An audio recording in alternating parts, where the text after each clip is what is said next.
jab, uppercut, leave you laid out on the floor. Try to duck and roll, hit and miss, now you counting stars. Should've practiced more, should've hit the mask, get out there more. Claim that you're the best. You gotta show me, son. Actions over words, baby boy. Is you real or what? Talking way too much, world come. Back sports, talking way too much, world come. Back sports, talking way too much, world come. Back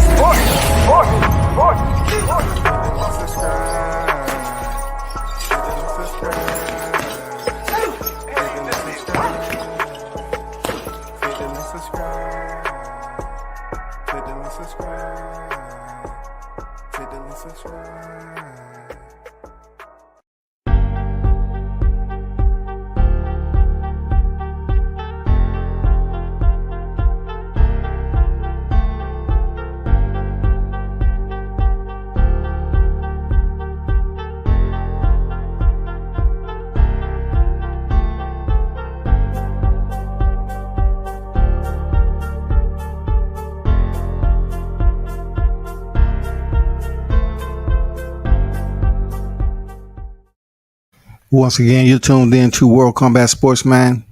Hey, salute to the Sunday morning grind. You know what I'm saying? The Sunday morning, afternoon, according to where you at on the West Coast, East Coast. Man, big shout out to the WCS supporters, man, who tuned into the channel. It went down yesterday. Just like I previously put up there on the thumbnail, 27-0, Vice 14-1.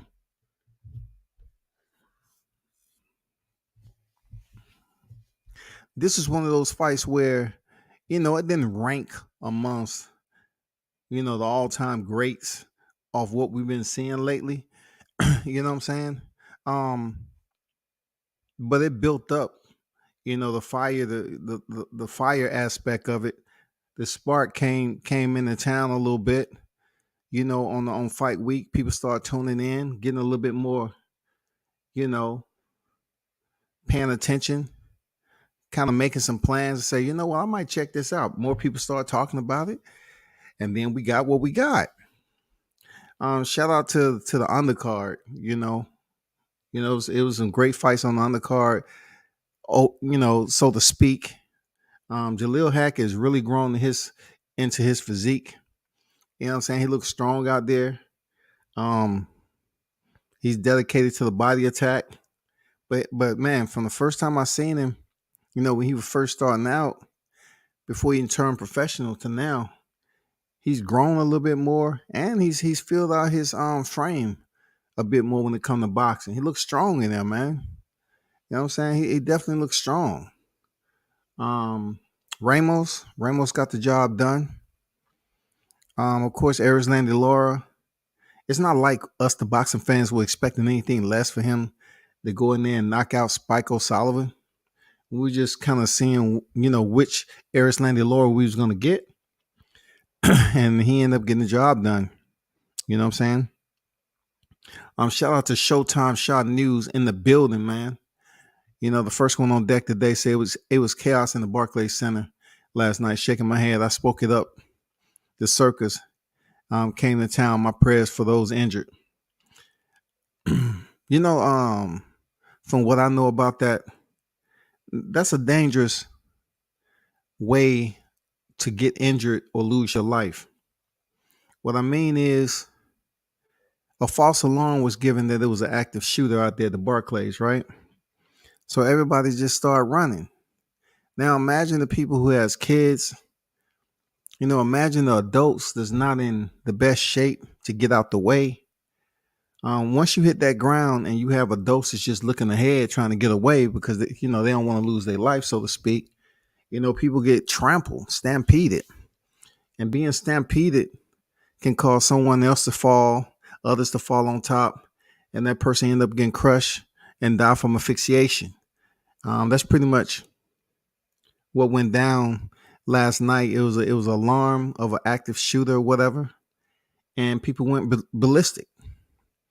And I don't blame them for being vigilant and acting, in a way that they're trying to take flight because of what just happened. I mean, even though it was a school, I mean, we've had situations like that down here where we have mass shootings and community shootings, and we don't know why. It just come out of nowhere. So that was a big event, and we was all hoping that everything goes off great, but it never seems to go that way. I mean, you're in Brooklyn, bro. I already told you my story about Brooklyn.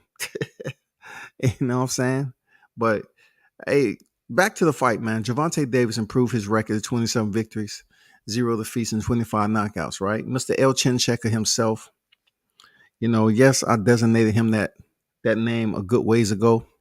I consider him the El Chin Checker of boxing, man. You cannot deny that Gervonta Davis has power and he's an exciting fighter to watch.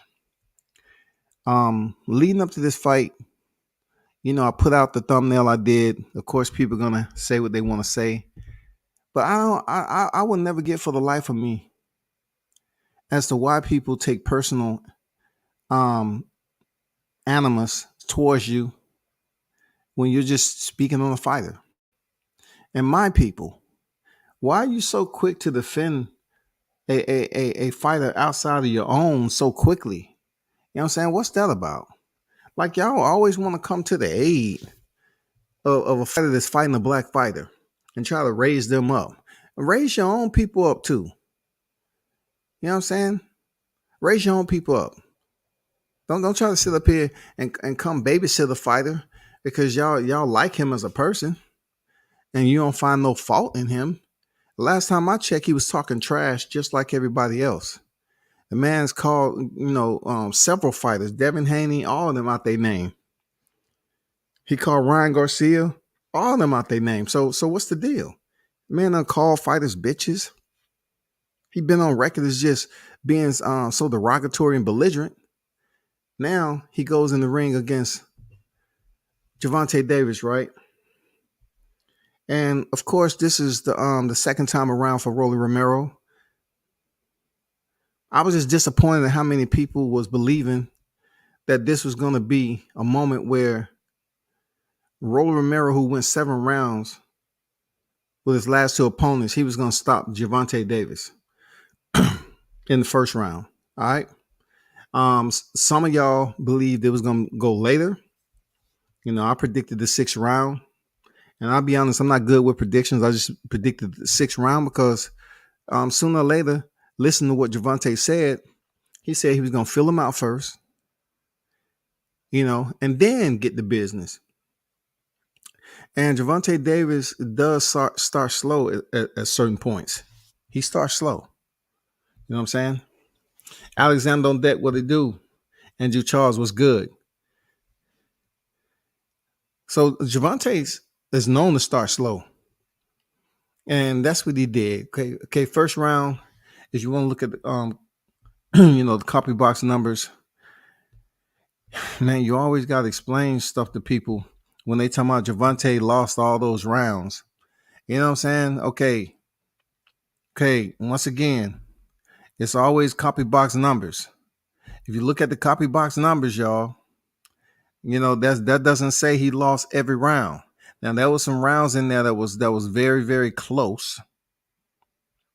All right.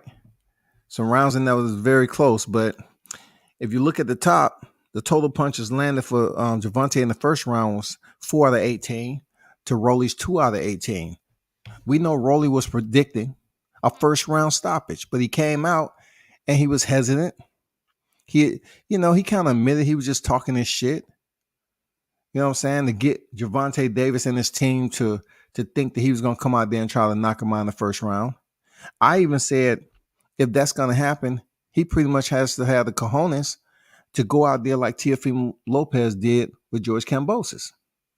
The second round, Gervonta landed 1 out of 6. And Romero 3 out of 24. Third round, Gervonta 4 out of 18. And Romero levels the same, 4 out of 18. See, now we got a pretty close fight in the early, rounds. Round number 4, Gervonta 5 out of 18. Romero 5 out of 15. Where are these people on these, Y'all just coming up saying Romero was dominating Gervonta in before the knockout. Y'all just have to get yourself out of that funk. Look, one thing I refuse to do that I taught myself, right? If I have a favorite fighter in the fight, when I'm looking at the fight, I have to look in between the fighters. Just like when you're doing photography and you're shooting a fight, you have to look in between the fighters and kind of get in the rhythm so you can catch the money shot. That's coming from both fighters. If you look at your favorite fighter, even while shooting, what I mean by shooting, I'm talking about covering them with the camera lens. If you look at your favorite fighter, most of your shots, that's money shots, is going to be of your favorite fighter. I just thought I'd drop that gem because when I look at fights, I look in between the fighter so I can kind of see what's going on bilaterally, so it won't just be biased, viewership on my part. I'm just okay. I'm looking strictly at the fighter that I want to win. You know what I'm saying? So in this particular case, round number 5, Gervonta landed 8 out of 18, Rolly 4 out of 22. So for those of you that's filtering over here from IG, man, y'all need to understand when you hit me up with stuff and talking about Rolly was doing this, that, and the other, all you have to do is go to Google and pull up the copy box numbers. Both fighters landed 1 jab in the first round. Gervonta Davis landed 0 jabs in the second round to Rolly Romero 0 jabs. The third round, 1 jab per fighter. 1 out of 5 for Gervonta, 1 out of 4 for Rolly Romero. Number 4, 1 out of 4 for Gervonta, 1 out of 3 for Romero. What are we talking about? He was just dominating the fight. What are you saying? 2 out of 5 for Gervonta in the 5th round, and 0 for Romero in the 5th. That means that's when Gervonta started to, kind of turn it up just a bit. Let's get to the power punches, because this where a lot of people who are saying that Gervonta got exposed and Rolly was a much stronger fighter. I told you all Rolly would be the stronger fighter. Like, to compete in judoka, that is a sport that consists of throws, grappling, a lot of clinch work. And I told you Rolly would be stronger, but guess what? They never really clinched like that. And the times that they did clinch, Rolly Romero said that the referee was in favor and looking out for Gervonta. No. That wasn't the case. They had already understood that you like putting your forearm across people's face, cross-facing them, Rolly. That's all that was. That wasn't anything,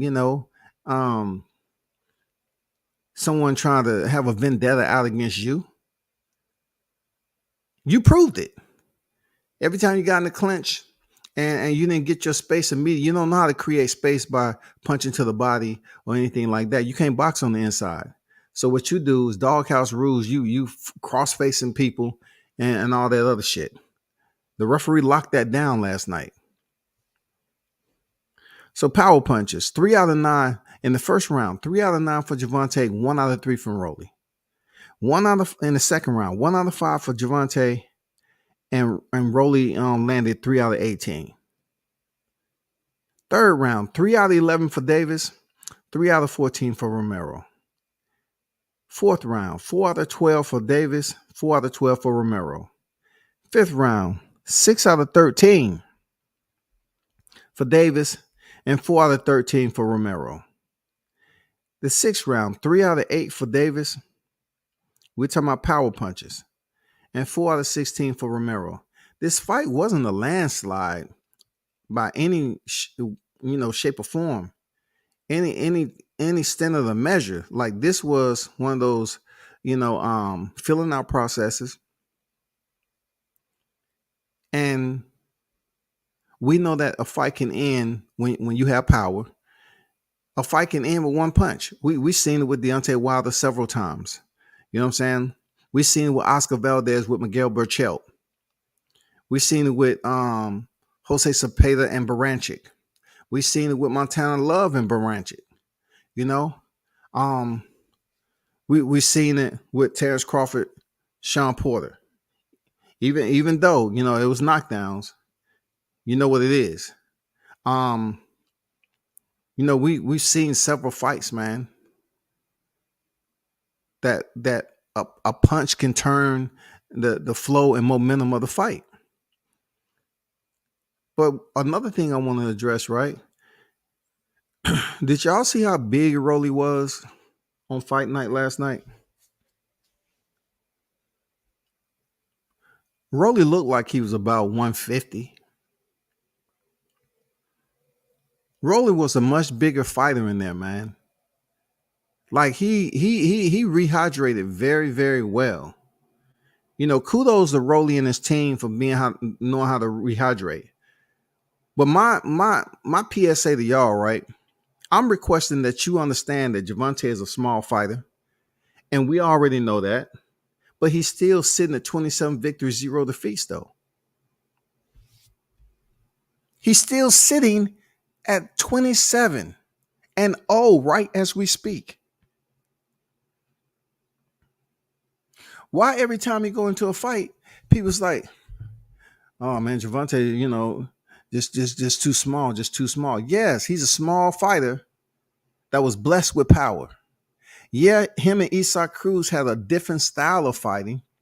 Isaac Cruz had better defense than Rolly and was much more comfortable with pressing Gervonta into the danger zone, the red zone, we call it, pressuring him into the red zone to be subjected to power punches, the uppercut, the hook, or whatever the case may be. He secured that. He came in secured, man. He had his defense up, and he did marvelous, man. He did an amazing job, Isaac Cruz. But we are absolutely can't be in denial that Rolly Romero didn't know how to make entry, dog. He had no idea. He was just scooting around the ring, had his hands low. Sometimes he threw that body shot. That shit was coming from his waist. He didn't know how to gain entry. He didn't know how to close distance enough that it was safe for him without taking a punishment. When he was going to get close to Gervonta every time he was on the ropes, Rolly was going to let his hands go. And he has this huge gap. He has the whole front door open for Gervonta to counter. Now, I'm not going to lie. I was being a little facetious last night when I said he tried to parry. The only thing I left out is him, parrying with his face. At the moment, I just say, I'm going to leave it alone. And I'm going to let people take it as it is.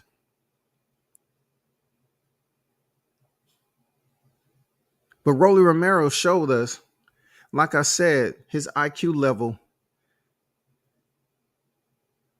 is departments below the headquarters for which Gervonta Davis is fighting on right now. He started boxing late. He still haven't been able to bridge the gap. He haven't. He haven't. He might be a little young. He might have won the interim WBA title. Okay, cool. But when it comes down to stepping in there with Gervonta Davis, the fight sounded good. It was looking good. We had a big fighter, a brute, coming in here, a brawler coming in here against the boxer.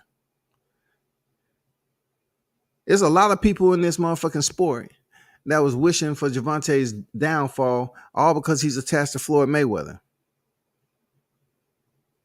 It was people that was looking for Rolly Romero to shake up boxing because they feel like Gervonta has had an easy route to get where he needed to be. But when you keep on sleeping and putting people in an unconscious state, that's going to bring more people to come see you fight. Because it's the possibility you're going to knock somebody out. Just like the Leo Santa Cruz fight. There's no way that you can convince a person like me, those of you naysayers out there, that you're going to tell me that Rolly was dominating the fight and it's not a 12-round fight now. What are we using this word exposed for? Do y'all understand what exposed mean? Like, what did Rolly expose? When it comes to the sweet science, and you have 12 rounds from the opening bell to the final bell, whether it's the final bell in 12 for a decision or a final bell when they shut it down and it's an early night and one fighter gets stopped.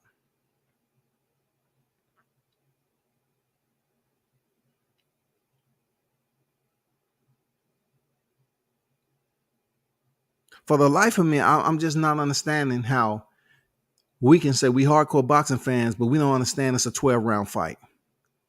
And we've seen several times, y'all. In replay, we've seen fights be a certain way mid round, and then one fighter turns it up, or both fighters turns it up, and it's mano and mano. It's a fight strategy. What's wrong with y'all, man? Like, it's a 12 round fight. You can't sit up here and take Rolly serious when he said, you know what, Devontae, he's this. I was exposing him. I was beating his ass for 6 rounds. You did land some shots. I have to give Rolly. It's boxing. I have to give Rolly. He did what a boxer's supposed to do, a brawler's supposed to be, supposed to do. He did land some power shots. They were very awkward, but we knew that already going into this fight. We talked about how you're gonna have the brawler versus the boxer.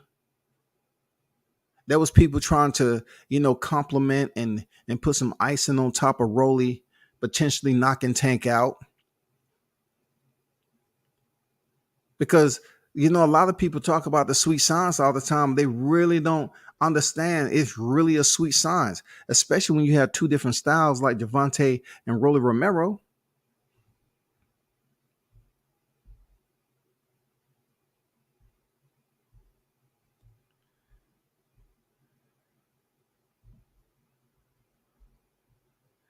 Shout out to my guy Showtime Shaw News, man. I see you out there working, bro. Firework. You know what I'm saying? Firework, bro. Continue to spark it up out there. You know what I'm saying? We see you. It said Rolly got crushed out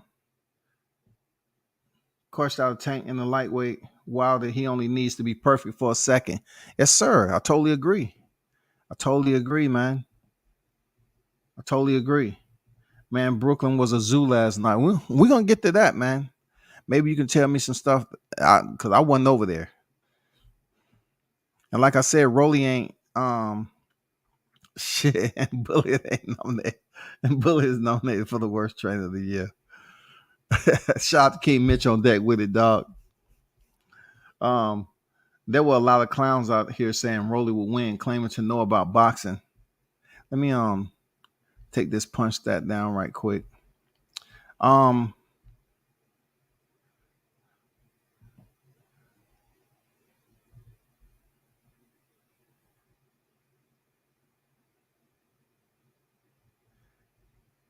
At King Mitch, Chill Bullet got his fighter to being a PPV opponent. Bullet didn't do shit. Rolly talked his way into that ass whooping. TMT helped Rolly as well. The Barclays was packed last night. Shakur Stevens was in the building sizing up the cash cow. Yeah, man. So entire makeup at the Barclays. Okay, outside of the bad, I did see Star Power on deck. This is for Javante Davis, Rolly Romero. Though I saw Star Power in the building. You know what I'm saying? Errol Spence was on deck, man. DSG, he from around that area. Teofimo Lopez, that's Rolly's boy. You know, I saw some actors out there. You know, what's his name?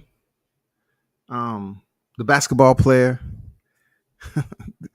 the wild one, man. I actually like him too. His grit. Stevens or whatever. But it was some pretty decent star power out there at the Barclays, man. And yes, Shakur Stevens was on deck because now that he believes that it may not be a smooth road, a clear path for him to get that unification for Undisputed 130. he may decide to step up and face a Gervonta Davis in the future. But they have to let that fight build up a little bit more, in my opinion. But you never know with Gervonta though. I heard it was 18,555 gate. And then I heard from Leonard at the post-fight conference, it was 18,790 or something like that. I don't know who to believe because once again, when it comes to numbers, people be fluffing the numbers all the time, y'all. People be fluffing the numbers. But I don't know how to call this, man, because okay, I give credit if you look at Rolly's back, right? If you look at Rolly's back on the picture to the left, man, Rolly really hydrated, big, like they put on some mad muscle. Rolly came in there to knock Gervonta's head off. Rolly came in there with the full intentions to shock the world and put Gervonta to sleep if he could. But I got to turn around and give Gervonta credit for being a very sneaky, I'm talking about sneaky, methodical fighter, man. He said he didn't even put all his strength into that damn left hand. It's just Rolly came in swinging and winging, and he ran into the punch. And we all know if you can use somebody else's momentum against them, especially with a nice placed punch, a well placed punch, it can do damage as if you sat down on it. And they wasn't coming forward. You know what I'm saying? Rolly Romero, he came in swinging and winging, and Gervonta met him, perfect punch placement, and he tested Rolly's chin. And he said he didn't even put 100% on that punch. And Rolly went into the ropes. He was really going through some shit. His body was telling him one thing. His mind was telling him one thing. His body was doing another. He wasn't fit to continue, man. If the referee would have let that fight go on, Rolly would have got demolished. He would have got destroyed, yo.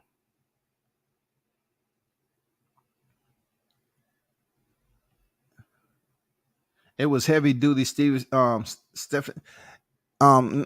Steven Jackson. Not Steven Jackson. I know he's, was commentating, but the other guy, dark skinned dude, man. Damn.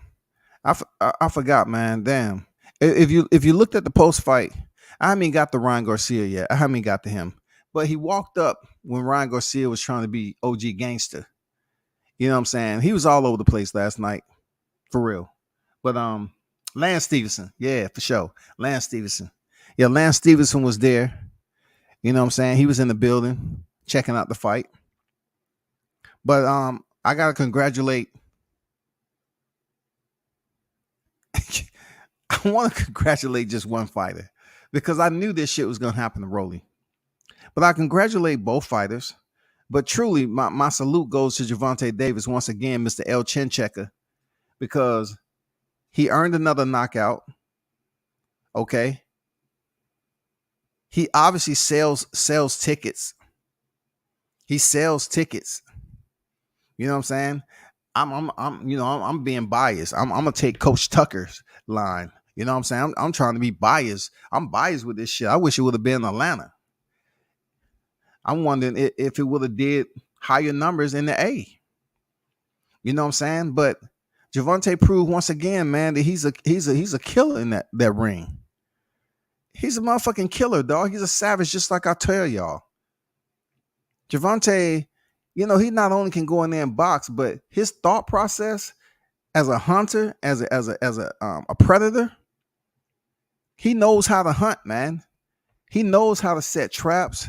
Whenever he wants to be aggressive, he will. Passive, whatever he chooses to do, man. He's very, very good.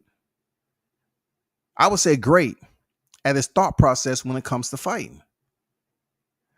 I was having a debate with somebody, right? So they was trying to say the black fighters,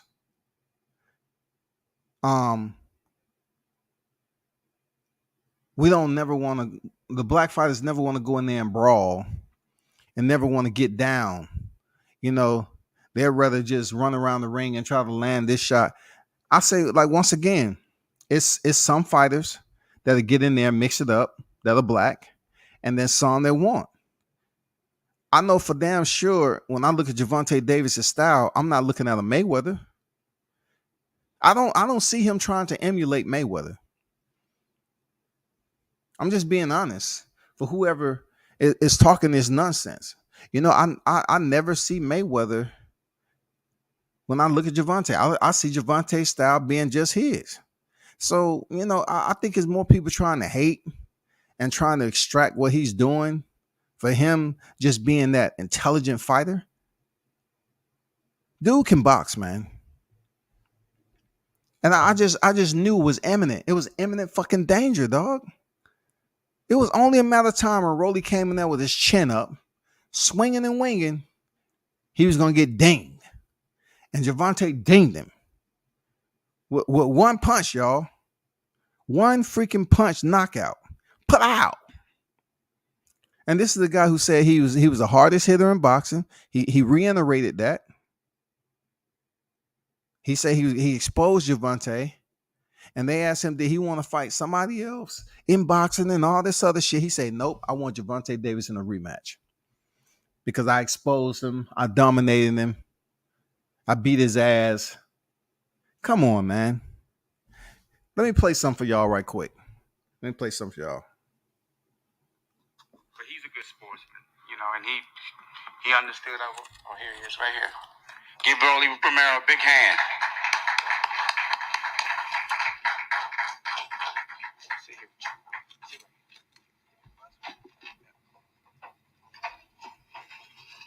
Yeah, appreciate that, Showtime. Y'all hit the like button, man.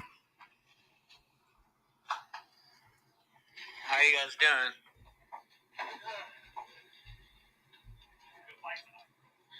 Amazing fight. Okay, before anybody say anything, you know, I'm gonna try my damnedest to let this shit play out.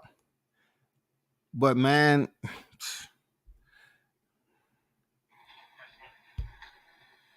Rolly, can you Keith Heidick from BoxingScene.com back here? Rolly, can you tell us what you remember of what happened and the shot that Tank caught you with? He caught me with a left hook. I jumped in, and I just jumped into a shot. Do you agree with the referee's decision to stop the fight? I'm a warrior. I want to continue the fight, so if I could continue, I would have continued. Did you feel you were winning the fight at that point? I won all 6 rounds.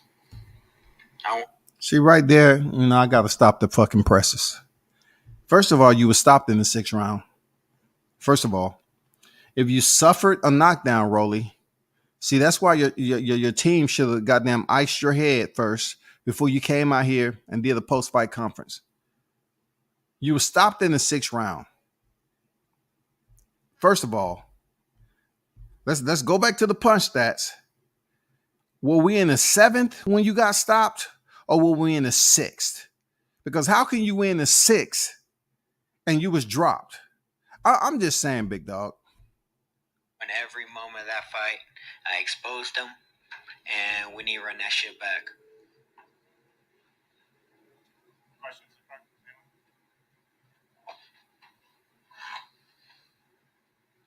Hey, Rolly, obviously, before the fight, you were talking about the first round knockout, but did you want to be more tactical, a more tactical fight as you showed in the first 5+ rounds? In the second fight? No, tonight you were very tactical, very, you fought at your own pace tonight. Was that the game plan going in? Honestly, yeah. I did not want to give. If I could have got first round knockout, I would have done it, But I know he's expecting a first round knockout, so I wasn't able to get the first round knockout. Cap. He never had any intentions to get the first round knockout. He just talked it up so people can tune into the fight, and they thought he was going to come out the gate swinging and winging. It didn't happen. Dude came out there and he was apprehensive about engaging Tank. He just wanted to play mind games, just like he said. He wanted Tank them to try to come up with a game plan and say, hey, what are we going to do if he come out winging? And he didn't do that. He knew better. So I was tactical throughout the entire fight. Rolly, back here. Mike Coppins, your ESPN. Hey, Rolly, congrats on a great performance. You know, you have never been fight. You have never fought a top guy like that before, so you showed a lot. And obviously, there's a lot of top fighters at 135. Who do you want to fight next? You have your. I want Gervonta Davis again. I was winning that fucking fight, and I just got hit with a clean shot. That's all. And that's that. Outside of Gervonta, are there any other names you like? I mean, I know you've mentioned Devin Haney on occasion. He's fighting next week for the Undisputed Championship against Kambosos. Against Ryan Garcia. No, I want Gervonta Davis again. And see, that's where, you know, his thought process is cloudy. Because, you know, even with the individuals that's asking questions, you asked about Devin Haney, which Devin Haney is not going to be free to jump out and fight no freaking Rolly Romero. So that didn't make any sense. And then, you know, the fact that Rolly Romero is putting himself to say he exposed somebody, he dominated 6 rounds, he was winning that fucking fight. Dude, the rounds was close. All you have to do is look at the CompuBox numbers. The rounds was close, man. You might have felt that you was doing some damage by touching him. And Gervonta even gave you credit, Rolly. He said, hey, you know, he had power. So I felt that I should sit back. But I was going to come back and see him. I was going to let him, you know, blow his wad, so to speak. Because Gervonta understood that Rolly was putting every effort into every shot. Like he was putting straight power. So you got to be able to have the endurance to do that. Especially with a boxer like Gervonta, who's pretty much moving. Like he's moving and grooving. He just ain't really started to dance yet. He's moving around the ring. You know what I'm saying? He's giving different looks, feints every now and then. But he really haven't started to dance with Rolly until the 5th round. I exposed his ass, and everybody in this room knows it. I got caught with a good shot. That's all. Rolly, great performance. I think you should be proud of yourself. You did great. If there is a rematch, what would be different? I just want to jump into a shot like that again. Like I said, I had him running like a bitch the entire fight. See, this is my issue when people come at me and talking about I'm doing this, that, and the other, all because Rolly's not the black fighter. When you have a fighter like Rolly that's calling other men bitches and he's done this shit before, okay, I get it. Okay, you're talking to another fighter, I get it, man. You just talking your shit. I get it. But to the rest of y'all that's coming here whining and complaining, you know, snot bubbles all over your motherfucking face, drooling at the mouth, talking about, hey, man, you should give him credit. Yeah, you give every boxer credit to a point, but boxers themselves calls each other bums. They call each other bums all the time. So don't get mad at media or someone like myself or anybody else that's critiquing the fight. When fighters themselves calls one another bitches, hoes, bums, and all this other shit. And like I said, he got a nice shot in. That's all that happened. He got hurt multiple times. And he ran around. He was terrified of me. And I doubt he'll do the rematch again. And Coach Bullet, what were your thoughts on the fight? I felt like he did a great performance, like we all saw. I know that Rolly could outbox pretty much 90% of the fighters in boxing, even though people always talk about his power. Rolly's a very talented fighter, and he showed that tonight against a 3-division world champion. He whooped his ass round after round. When he hurt him, Tank did the smart thing, and he held. Cap, come on, Bullet. I know you. His side. You know his you know, his coach, man, you by his side. I get it, Bullet. I understand you want to maintain that job with Rolly.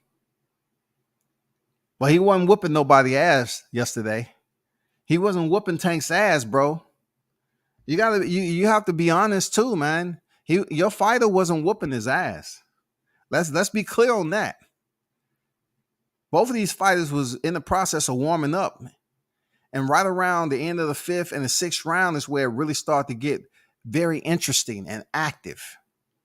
But even though Rolly did land some shots, you was talking about you was the heaviest hitter in boxing, the hardest hitter in boxing. So therefore, the shots that you landed early in the fight should have done more damage to Tank Davis, being that he was a smaller fighter, and you say you was a stronger fighter. So why didn't your punches have the same outcome for which Javante knocked you out in the sixth? And the ref let him get away with it. But it was a great performance. Mistakes are made in the game. The best of the best. Ali, Mike Tyson, every last one of them took a L. You understand what I'm saying? So at the end of the day, I'm very proud of my fighter, and I would never turn him in for nobody else, straight up. Yeah, Rolly, Chris Murray, Philadelphia Sunday Sun. My question to you: you said that you were beating them up, and what were you doing? What was working for you tonight? Stiff jab, 2-1, just over and over again. That hurt him multiple times in the fight. Marcus. Did he just say a 2-1? Did Rolly just say a 2-1? And did y'all hear me read out the CompuBox numbers of the jabs that was landed? So Rolly saying he was landing stiff jabs. Okay, got it. Fight Hub TV, Rolly, Bullet, congratulations for a good showing tonight. Just came up a little bit short.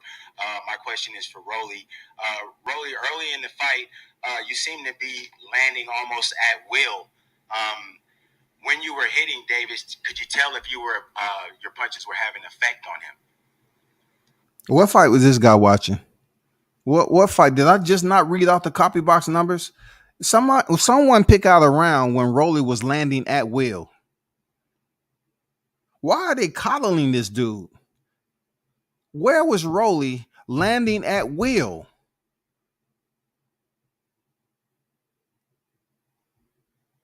I'm gonna leave that up there. I mean, he was running around. I mean, he got hurt multiple times throughout that entire fight. So I'll be honest with you, that referee helped him a lot. All he would do is hold me and hold me and hold me, and that's that.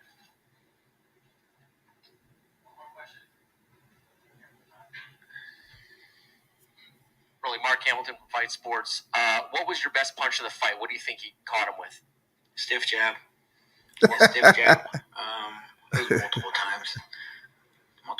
If y'all ask me a question, so what do you think about that stiff jab? God damn it! So what do you think Crawford need to do? To defeat stiff jab? I mean, come on, man. A stiff jab, dog. You needed more than that, man. You needed more than that, Rolly.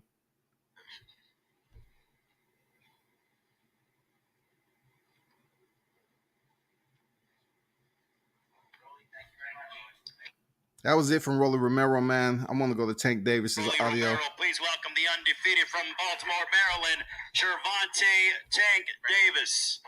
Questions from the media. First of all, huge congratulations, Tank. Thank you. you. That was an amazing fight, amazing night. Walk me through that knockout. Through the 6 rounds, I was just trying to figure him out, catch his range and see how hard he hit.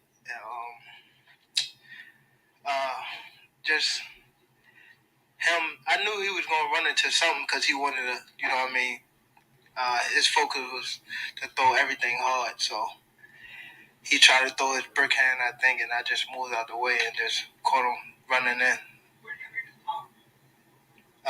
He definitely got power. He got power. Thanks, Rodney Duncan from Fox 29 in Philadelphia, right here. Wow. Right here. I like how that other media guy, goddamn took control of the rhythm and flow. When you're in the media scrum like that, you got to shoot your shots, and get your questions off, because when they say one more question, that's pretty much it. You know what I'm saying? They ain't keeping those fighters already won some in the morning. They ain't keeping them there that long. You know the vibes. When you think about this fight, we saw maturity in you. Yeah. Throughout the whole buildup. And then the way you fought. Talk to us about the patience you had in that ring and how you set him up. Because, see, a lot of people don't give you that boxing like you, but I do. You set him up for that shot. Yeah. I mean, just you know what I mean. I seen that. Just the whole. Even when we weighed in, I knew that I could outthink him easily. You know what I mean? So I knew that I was gonna outbox him, but it was. I thought I was gonna not knock him out, but wind up stopping him in the late rounds. But he ran into the shot. Radio Raheem, Rolly's already right here. Oh, My bad. Rolly feels like he won every round and is already calling for the rematch. What's your reaction to that? See, at this point, Javante just smiled. And why I find that so important is that his maturity. They've been working with him with media. He's maturing to his responses is going to be replayed over and over again. He totally understands media's trying to get sound bites to just run with. And when he was informed of what Rolly said, he just laughed it off. He really then started dropping F bombs and say he out his fucking mind and this, that, and the other. They're turning the corner. They have turned the corner with Javante Davis. He has turned the corner. They trying to make him more marketable out here. You know what I'm saying? Especially when it comes to the media.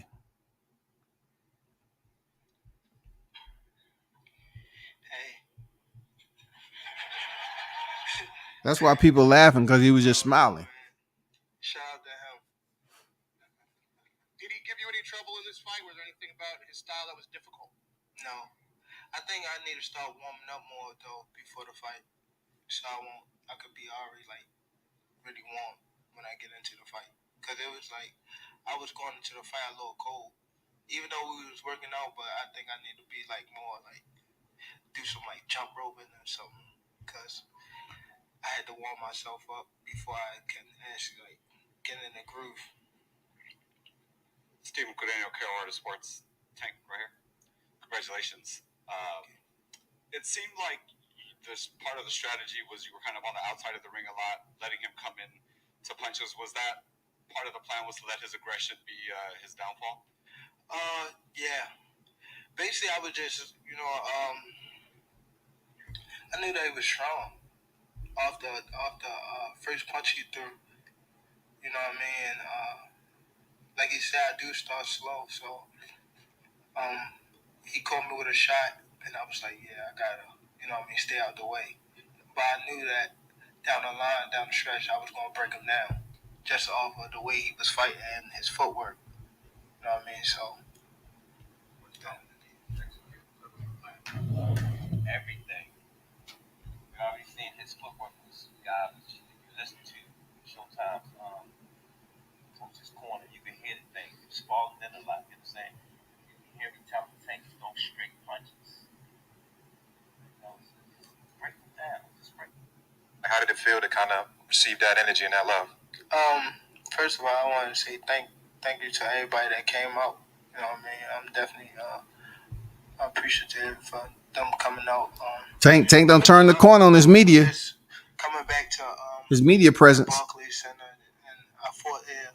I won my first title here. Just to, I knew that coming into the fight, Baltimore was going to come up here, and I got a lot of fan base in New York, and just to see them show out was amazing. You know what I mean? I think that I didn't just win tonight. I think the whole, as a whole, we won tonight. Javante, Mark Hamilton, Fight Sports. You kind of laughed off a rematch. So you don't think he deserves a rematch? You want to go somewhere else? What are you looking for to do next? I don't think people deserve a rematch if they get knocked out like that. But not trying to be funny, but if it was a good fight leading up to the knockout, then down the line, if it was the 9th round or 10th round, and somehow somebody caught him with a good shot, but it was. I think it was probably. I was winning on the scorecards, I believe. I started warming up as the fight was going on, and I don't think we need a rematch, but I'm all ears. If anybody else want to fight me at 135, I was talking about 130, but I feel comfortable at 135. So, Javante, congrats, man, on the knockout. well, Right here.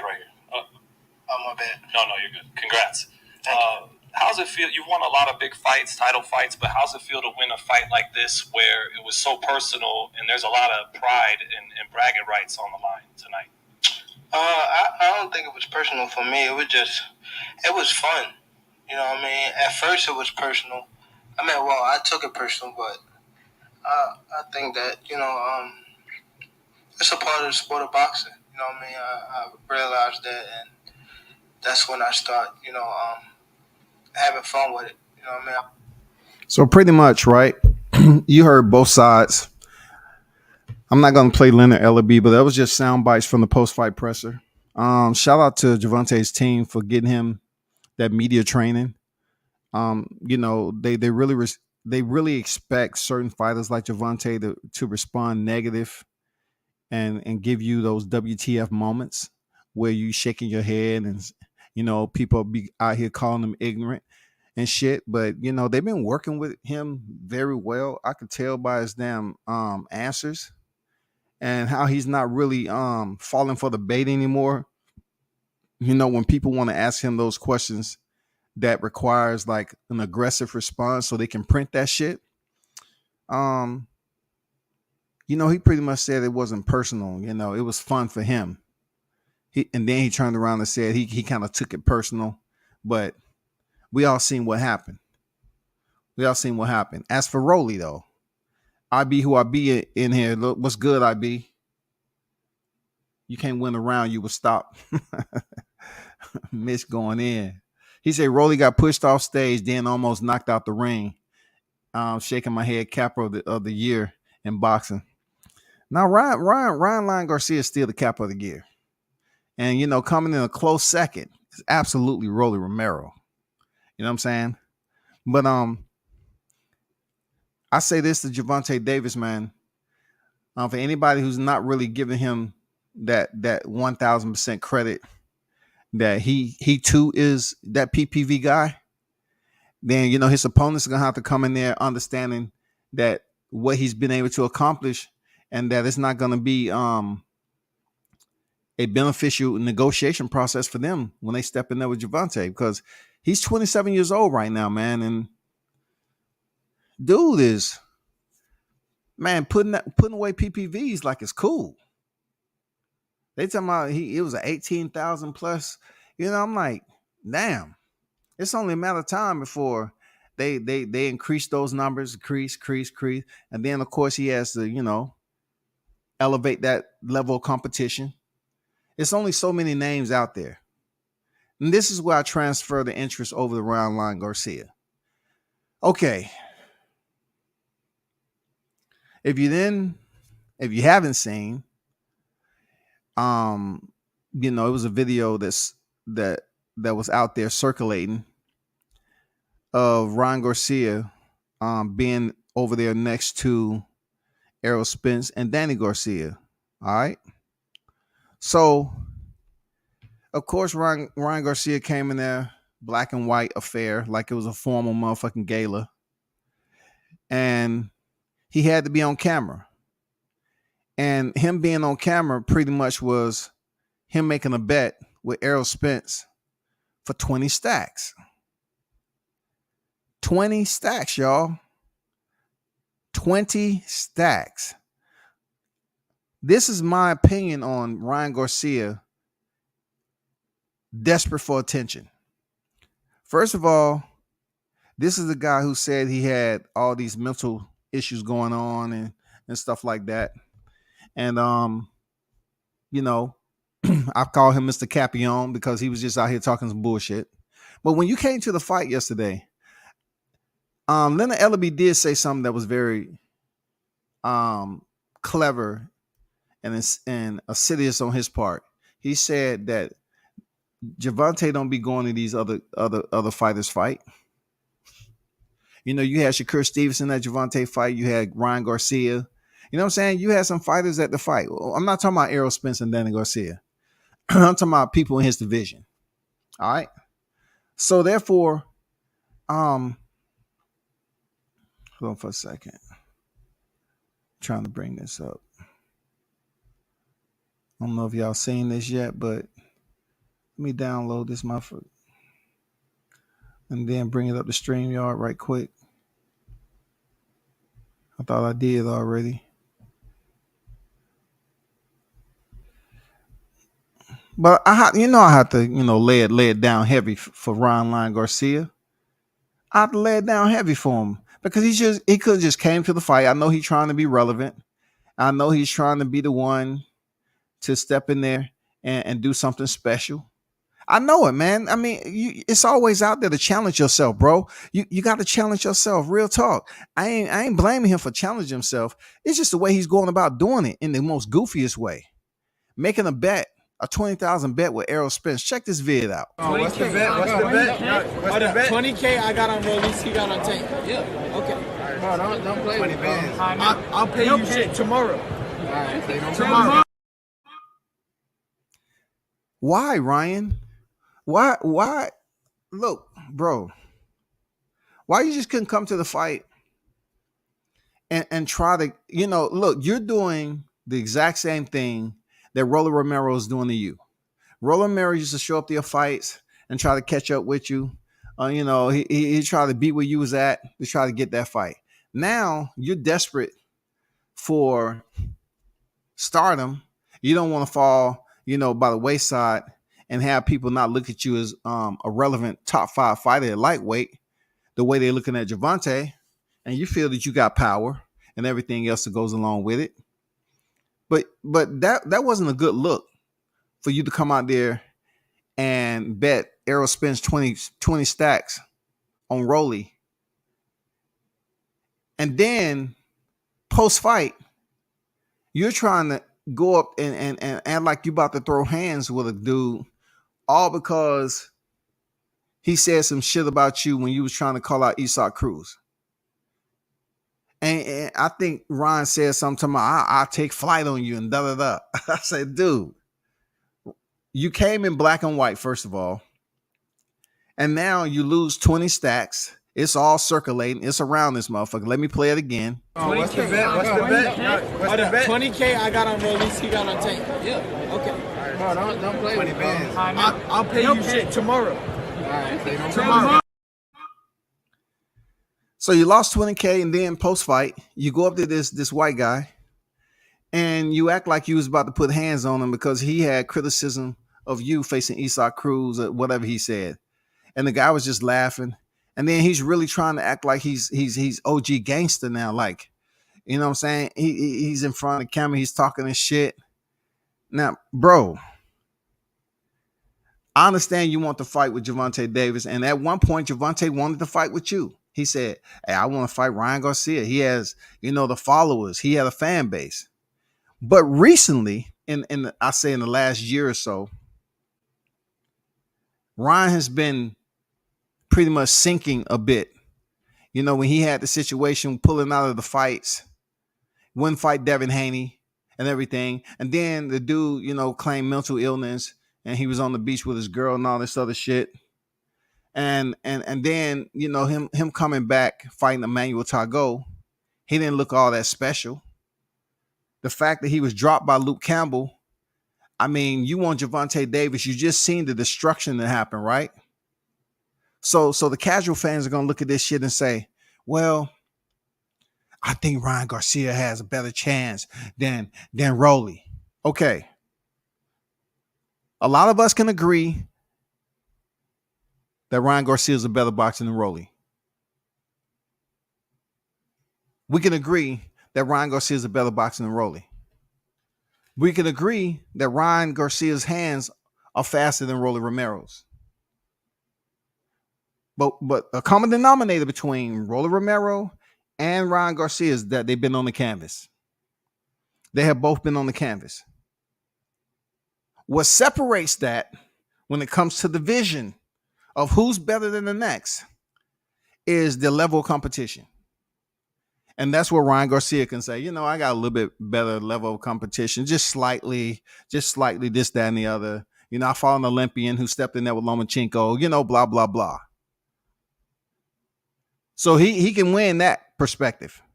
But when it comes down to him getting close to Tank, he has to understand that he may endure the same fate as Rolly did last night, Shawty. Why do we say that? Not just because of Rolly knocked out, because he has been on the motherfucking canvas from a fighter who is considered less of a power puncher than Gervonta Davis. Now, like I said before, I give Luke Campbell all the credit in the world for if it's Olympic pedigree and stepping in there with Lomachenko getting dropped and then finishing the fight. I give him all the credit. But when it comes down to Ryan Garcia and Rolly, two different fighters, they both been on the canvas and they have work to do. Ryan Garcia throws punches with his chin up just like Rolly. That's a bad fucking habit going in there with El Chin Checker himself. When you hear the cash register say ding, it's too late. El Chin Checker has already cashed your chin out and put that motherfucker in a bag and say, hey, take that shit outside. I got a celebration. And then I thought I uploaded the video. He stops Leonard Ellaby. And I don't know who that little friend of his was. But it looks like they're going back and forth with Leonard because Leonard already said that Ryan don't want to fight.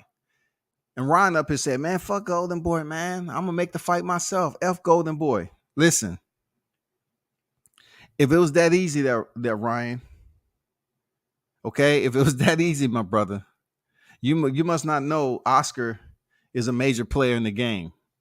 Regardless of what you think about him, you signed to him. So therefore, you with Golden Boy, and that shit sound good for all the cameras that you probably figured out that was tuned in. But you ain't gonna just go up here and try to make the fight yourself. And Oscar is not really getting what he wants. You know what I'm saying? Like, you're gonna come out this damn near fighting for free.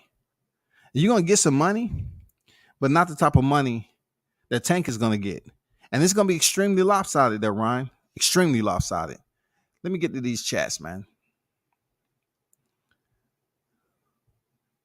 Some idiot told me that he had Rolly up 5-1. Impossible if he was stopped in the 6.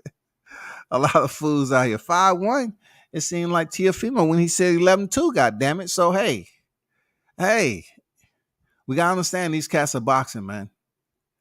You know what I'm saying? These cats are boxers, man. They might not been in the right frame of mind. IB say Rolly got okay, read that. These dudes are clowns, man. Queen Sombrero. His brother. Oh, that was his brother. Listen, Ryan, you need to allow your brother, to just relax. If he's not a boxer and he's living off your wealth and you taking care of Shouty and bring him along with you, all right, that's cool, man. But when you go out here and pretty much say, I'm not fighting Devin Haney, talk to my attorneys. You don't want to fight damn Javier Fortuna. You know what I'm saying?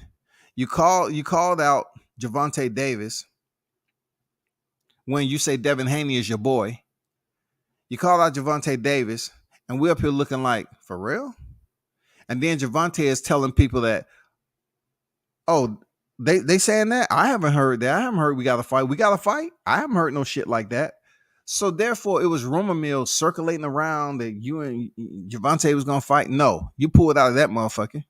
And then you put it out there that Manny Pacquiao was up next at a catchweight. Dude, come on, Ryan. And I have to remind you, Ryan, why you the damn number one capper, dog. You're the number one Duck Masters Coalition, bro. Tank, I'm going to say it in front of Mike and Jeremy.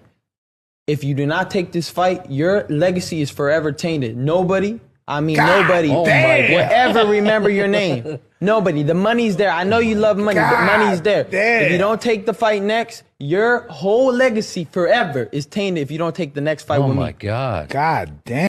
God damn, Tang. I ain't never heard no shit like this. Ooh, he he's capping, capping. He's capping, capping. Capping. Ooh, capping. Ooh, he's capping. Ooh, he's capping. Ooh, cappy. Capping. Ooh, he's capping. I have a potential huge, bigger fight than him, so I might pin him off for the side. I'm still gonna fight him, but I wouldn't not fight him unless it was even a bigger opportunity. But I cannot say anything right now, so I'm just gonna keep it at that. Ooh, he's capping. Capping. He's capping. Man, y'all know what it is, man. Mr. Capion himself, dog. Oh my God. You said you was gonna put Javante off to the side? And you think you're gonna redirect traffic, double back, and all of a sudden you seeking exposure. You seeking relevance right now. Javante has pretty much taken over. Devin Haney has taken over the limelight you was trying to get. Devin Haney got a huge Ozzy double coming up. All the attention, man, is going to be focused on Cambozo and Devin Haney coming up. Then Javante goes in here, knocks out Rolly Romero in devastating fashion. Lomachenko's over there doing what he does. And Ryan Garcia is just left out here with a passy. He got a passy in his mouth, and he's looking for attention.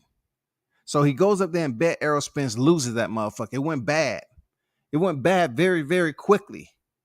You didn't even get like solid, straight mid rounds before you lost 20 stacks, man. You lost 20 stacks trying to be relevant. You actually thought Rolly was going to shock the world. So that was going to put you back on top and say, yeah, I bet it on my boy. No doubt. I bet it on my boy. You seen what happened. That's what it is. But nah, that wasn't even close.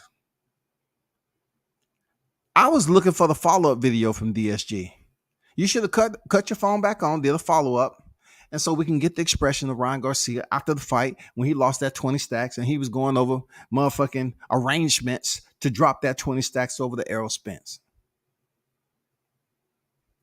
And he gonna spend that on his kids. That's his kids gonna get that 20 stacks. He's like, thank you. That's gonna be horse feed. That's gonna be livestock feed for his damn animals that he have on his property. All thanks to Ryan Line Capion. Dude, you tripping right now, bro. You tripping right now. And look, hopefully you don't think one second you're gonna be the A side in that motherfucker when you come in here and fight Javante. You're not. But bro, somebody, because his brother's too young to slow him down, he's not gonna listen to his younger brother. So somebody is letting Ryan Garcia wear bow ties around this motherfucker. And next he's wearing that wig with all the multicolors. You know what I'm saying? That red nose. People start seeing that shit from a distance now. They starting to see you as this clown, this young clown who's being goofy, and you're just doing stuff for attention. I would rather you just go back and make flash videos and chill like that. Continue to build up your fan base. And you know what? If Javante want to give you this fight, it's a good fight. People going to tune into it. It's going to do great numbers. You know what I'm saying? Bring your ass down here to the A for that fight. You know what I'm saying? Ryan, come down here to the A. Don't be crying to my, it's going to be neutral. It need to be neutral. I don't want to go to the A because that's his second home. The A. It's gonna be a lot of blacks down there. It's gonna be a lot of blacks. I wouldn't have a chance if it went to the scorecards. Dude, man, you tripping, dog. Real talk, man. Ryan Garcia, Mr. Capion, dog.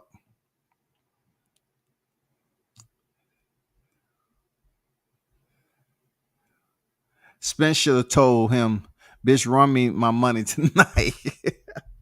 Hey, listen, we don't know what the conversation was like. I did, I ain't gonna lie, man. Spence, he just got paid good. So 20 stacks wasn't shit from him. He knew, like a lot of people knew, what the fuck is he doing? Like, what is Ryan Garcia talking about? Why would he why would you go to Spence of all people, dog? Why didn't you go to Danny Garcia? Why you didn't go to Shakur Stevenson, one of your compeers? You know what I'm saying? Like, Spence is up at welterweight, bro. You at 35, Shakur at 30. Go to one of your compeers, your colleagues that's in the closer division, so it can be a bit more, of a little playful bet. But you went up there and betted a heavy hitter. You betted money to a heavy hitter, dog. And you really trying to convince us that you thought Roller Romero was gonna get the shit done against Tank? Man, that was the most goofiest bet I think ever on camera. Seriously, when it comes to boxing, that shit was super goofy, dog. I'm not gonna lie to you. I just don't see why nobody didn't tell Ryan, hey man, don't do it. That's not a good bet, man. Just chill. But they let that man go out there and bet 20 stacks against a heavy hitter that just got out the ring not too long ago, coming off a nice paycheck. And you're gonna sit up here and duck and say 20 stacks. Like that ain't $5 to them dudes. Let me bring this up too.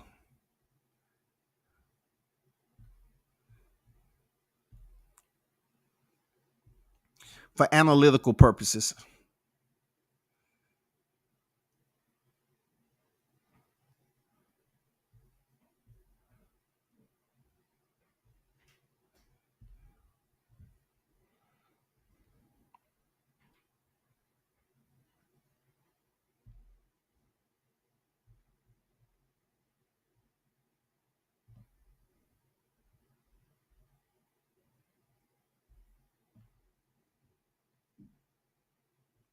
Let's see. Where's this at?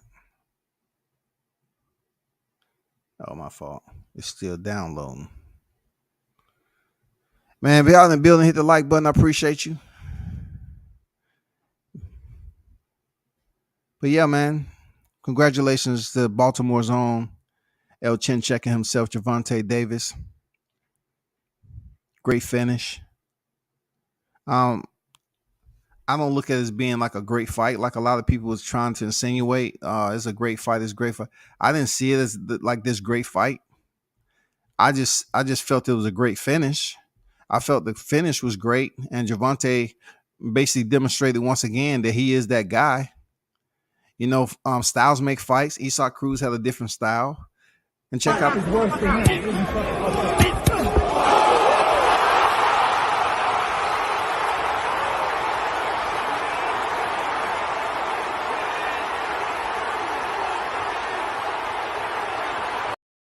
Those legs was wobbly, right? Duck, duck, goose, right?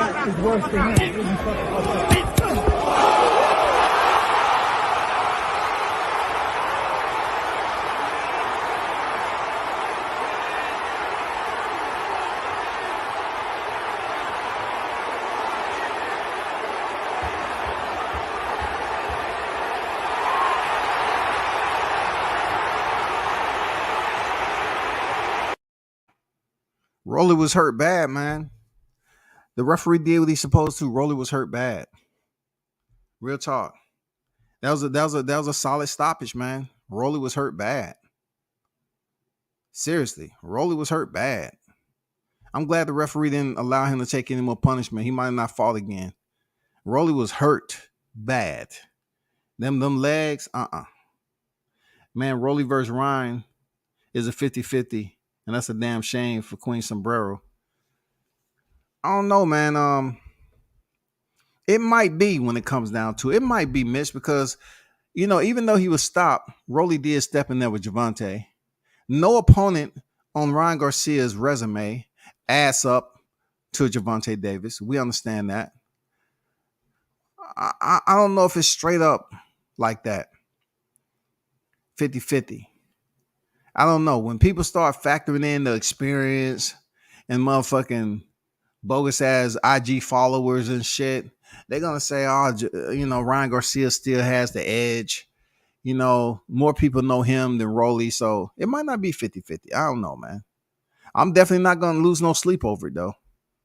Queen Sombrero in the audience looking for some weird excitement and adrenaline. Oh shit. He said homoerotic chump shit, dog. Damn. Goofiest bet ever caught on camera. Bro, if that ain't the truth. For real. That was the most dumbest bet, man. That shit didn't even have any suspense to it. Like it's almost like you see your kid doing some shit on camera. You got to go in and the teacher's like, the principal tell you, hey, we just have concern your kid that was doing some shit on camera. And we just want to know if this ever happened while he was at home or have you ever witnessed it? And it shows your child, maybe taking some bubble gum, off the bottom of the desk and putting it in his mouth. I'm telling some weird shit, dog. And then he go look under other desks and he's putting desk gum in his mouth from different desks in the classroom. And then the principal's looking at you say, well, have you ever seen this type of behavior at home? Do you think he's just, don't know that gum is already used?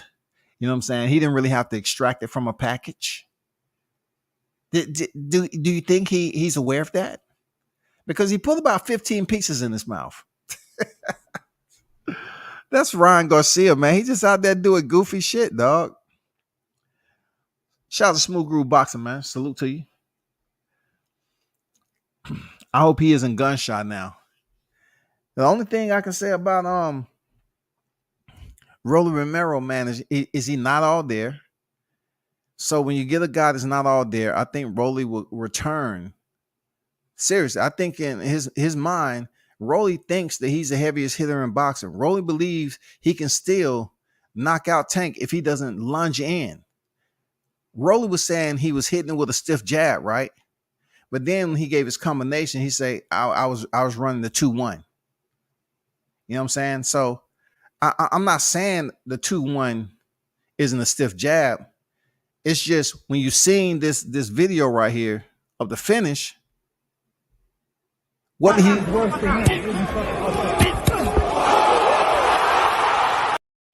That was two right hands, right? Two right hands. He was just throwing power shots. Two right hands. He didn't. What are you talking about? Stiff jab, bro. That's why people are laughing at you right now. Like, what is these stiff jabs coming from? Like when you actually parked Javante up against the ropes, you just was throwing. You just okay. Finally, he's right here. Man, stay there, okay? I'm about to throw some punches. Stay there, okay? Damn. Have some courtesy. You know what I'm saying? That's the kind of shit that comes to my mind when Rolly is, thinking of some shit, bro. And once again, Rolly is probably, a good dude, man. I don't have nothing against Rolly. I'm just talking boxing. I just don't think that Rolly totally understands how the public is perceiving him saying he beat Tank ass. He won all 6 rounds. The 6th round was never complete, Rolly. The 6th round never was reached the final bell, dog. You were stopped in the 6th round. So I'm looking back at my criticism and Rolly not speaking to the media. I think is better that he didn't talk to the media in the ring because I think he was really hurt. And it takes me back to when John Jones stopped Daniel Cormier. And Daniel Cormier became all emotional when Joe Rogan was interviewing him. And he never should have took the mic or been interviewed because he was still hurt. And Daniel Cormier was just crying and he was emotional. And Joe Rogan was still like, what do you think about the rivalry? And he said, it's really no rivalry. If I lost twice already, there's really no rivalry. And, that's he was in the moment. I think with Rolly Romero, it was quite the opposite of what I thought. I felt some type of way about him just walking out the ring, but I look back at it now, him going to the post post fight conference, I think he was hurt. Bad and worse than we thought.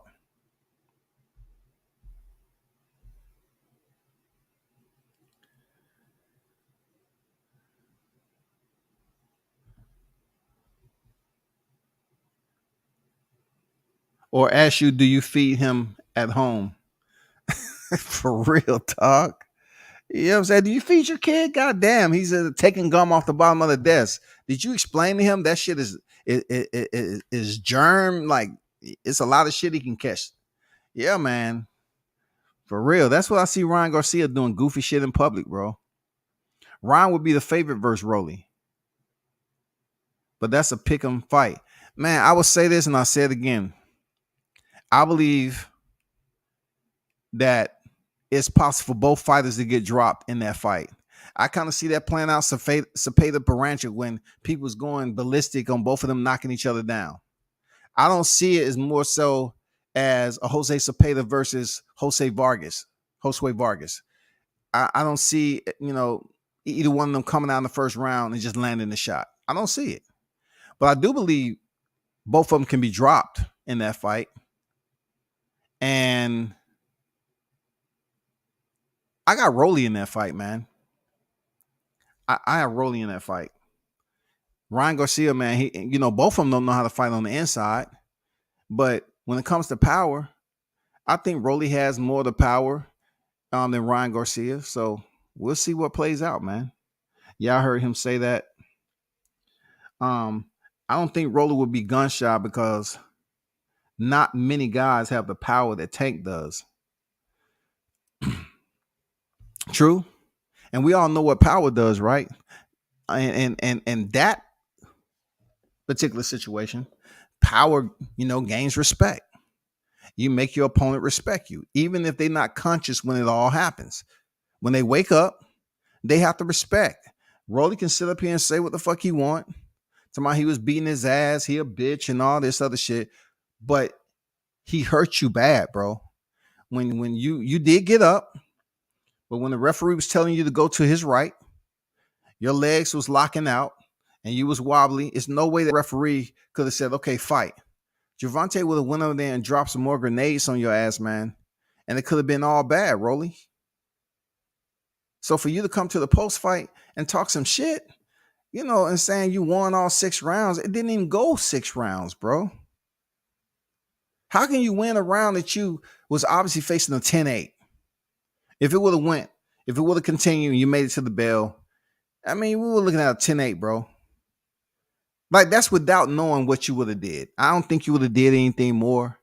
You would have probably rushed in and shit or asked somebody in the crowd for a helmet. Yeah, sit still type of shit, for real. He's a little anxious, man. I don't know if his medication, I don't know, man. But that was the most goofiest shit ever for somebody to lose that amount of money on camera, dog. Rolly didn't know what happened. His dad told him what happened in the locker room. Man, you ain't never lied. And it's Calvin Ford pretty much said that Gervonta was having fun in there. He'd like to see him having fun. He didn't consider it much of a fight per se. It was building up to that. And Calvin is right, man. He's right because they never really got down to it. Like, it was some exchanges, early, but it wasn't something that was consistent throughout the entire round. It was like in spurts. I think when it the 5th round ended to the 6th, Gervonta, like he said, really started to get warmed up and everything. And that's when it was about to get interesting. And we was tuned in like, okay, now we get to see if Rolly got a chin. Rolly came in with 2 right hands, and the rest is history. But this dude's talking about stiff jab. I don't have anything against Rolly either. I actually think he's kind of funny. But I understand he's severely and extremely delusional. One thing he's delusional. But what makes that even worse is his coach. His coach sitting up here talking about expose and beat Tank and all this. Y'all didn't beat his ass. You landed some punches, bro. But he only had, look, I'll take a little cherry on my forehead like Tank had. Tank light skin. So Tank had a little cherry up there. It's boxing. I'll take a little cherry over a knockout now. And then you're trying to say, well, the referee was on his side. I looked at it several times to try to marry up what you said there, Rolly. I wanted to see, were we dealing with a Kenny Bayless that was there for motherfucking Gervonta Davis? That type of attention. The Kenny Bayless that has been in Floyd's corner for I don't know how long. The Lawrence Cole that was in the Spence versus Ugas. So I was really trying to sit there and say, okay, let me pay attention to see if the referee gave him ample time to recover. I mean, I'm just talking per se, man. I'm not talking about recover to continue. I'm talking about the protocol for which a referee go to. So he got up, go to the side. That's after Rolly had put the gloves in the referee's chest. Say, okay, step to your left. Rolly stepped to the left. He was on noodle legs. And the referee say, no, I can't do it because you're still incoherent, discombobulated. And if I call action to this fight, you getting destroyed and it might fuck you up for life. So it was a good stoppage, man. It wasn't nothing, premeditated. They want to say the referee helped him out a lot, bro. Let's go back. Let's spin the reel back, Rolly. You of all fighters can't talk about what was helped and assistance. You want to talk about goddamn government assistance, bro? Let's take it back to Connecticut when you fought Jackson Marinez and he outboxed you and you were steadily trying to damn land those power shots on him. He clearly won that fight and you was given the decision. So if you want to talk about somebody being helped out, assisted, that's your moment right there, man. Real talk. That's your moment, big dog. You was assisted. Bullet, Rolly can outbox 90% of the boxers in boxing. That's why I would cloud Bullet forever. Man, I ain't gonna lie, dog. When I laugh at shit like that, sober, oh my God, dog. Bullet said he can outbox 90% of the fighters. Dog, you can't even outbox 90% of the lightweight division. You can't even outbox 90% of the lightweight division. What is this dude talking about? You can't even outbox 90% of the lightweight division, bro. Oh man, that shit was crazy. That shit was, man. I mean, they from my understanding, Bullet a certified dog. He official when it comes to the streets and being tough as a man in life. All right, that's what I heard about him. But just because you certified in life as one of those individuals doesn't necessarily say that toughness or that credibility is going to transfer over to a fighter like Rolly. In my opinion, Rolly is tough. Like, in my opinion, Rolly is tough. Rolly is one of those guys who a lot of cats in the lightweight division wouldn't beat him in a street fight. Seriously. If you're not by a construction site when you fight Rolly, you're not going to win. Because Rolly is the type of person that'll keep coming. You need to be by a construction site so you can grab some tools. You know what I'm saying? Grab some bricks, cinder blocks, motherfucking shovels, ho-hos, goddamn rakes, heavy equipment. Rolly's the dude, man. He's a pretty strong individual. But when it comes to the boxing ring, though, bro, you have the third man in the ring. You can't do all the dirty shit you would do in a street fight. I think Rolly and Ryan Garcia should fight next, man. I think Rolly should fight Ryan Garcia next. Because it's a history between them guys when it came to sparring. Rolly's been trying to get that fight with Garcia. I don't think Capion should jump to the spotlight of Gervonta Davis now, just because he want to be relevant. I think he should take a common opponent, just like Isaac Cruz just did. Isaac Cruz went 12, right? Isaac Cruz went 12. Isaac Cruz just went on the Duck Masters Coalition for not wanting to fight Ryan Garcia. So now you got Rolly Romero. He just got stopped in the 6. And I'm saying to myself, okay, Rolly, in my opinion, is better than Emmanuel Tago. Fight Rolly, goddammit. Since motherfucking Isaac Cruz didn't want you, fight Rolly Romero. Y'all have a history, you know. Y'all supposedly don't like each other, but somehow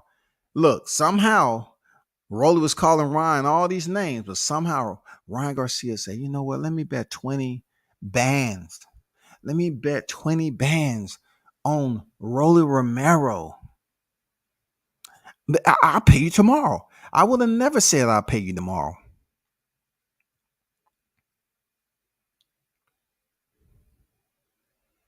Just for the simple fact of Arrow and DSG. And Arrow said, man, don't play like that, man. I want my money. If we bet this money, we shaking hands on it. I want my shit, bro. Stop playing.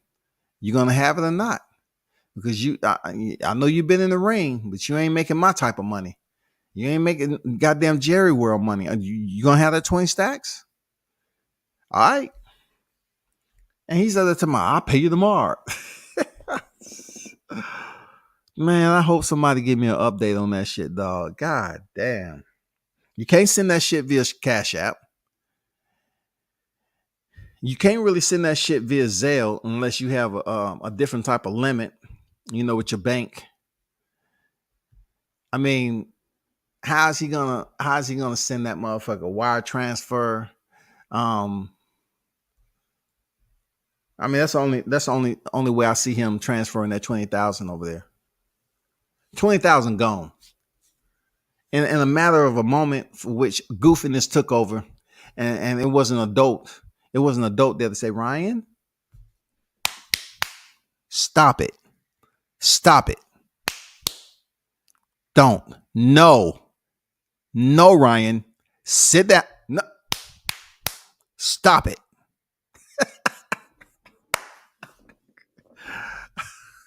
Oh, shit, man. Damn. Shit reminds me of when AB went back to the corner and Coach Cunningham asked him, what was that? AB replied, I don't know, and started mumbling. Oh my God, man. Look, one thing I didn't want to do is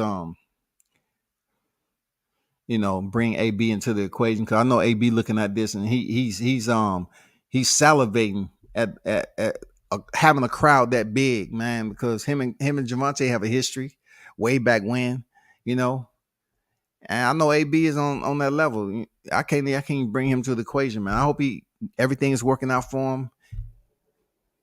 I think he's supposed to be coming back to the ring sometime this year. Have no idea who he might be fighting. You know what I'm saying? So I want to see Tank versus Cruz too.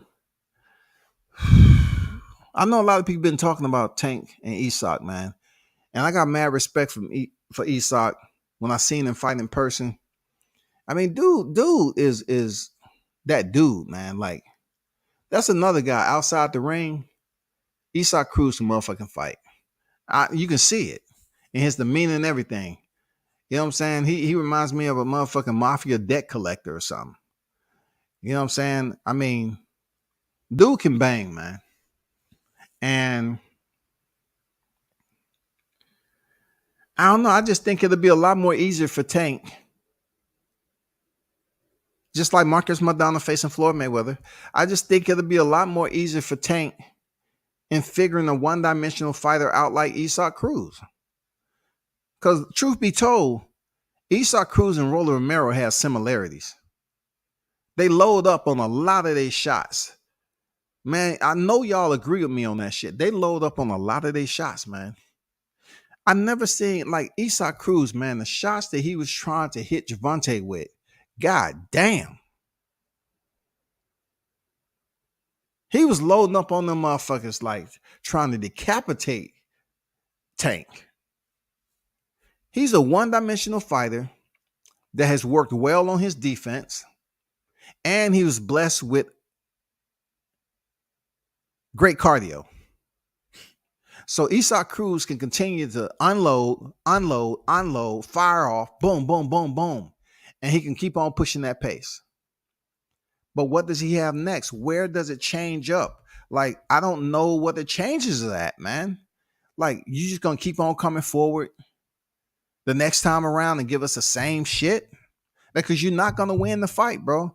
In order for you to do something different, Isaac Cruz has to open up and throw more punches. And he just can't wait that he's on the inside with Tank. He can't do it. He can't wait that Tank, throws an uppercut and then try to counter. He's gonna have to try to box him, man. He's gonna try to box Tank. You know what I'm saying? You're gonna have to try to put in some work, man, with space in between y'all.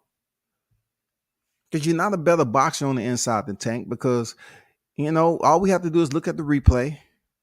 And we seen Tank slipping up underneath that damn right hand of yours, because we know he get close. Isak is going to, try to land that overhand right. That's what he does, bro. He's going to go to the body if he can, but he's going to try to land the overhand right too. Right now, the boxing public is going to say, well, I want to see Davis Cruz too, because he was able to go, the distance. But I'm looking at this, man. I'm looking at this. Isaac Cruz may not even go the distance the second time. We might get the same reality that Brian Castano got when he faced Jermell Charlo, for real.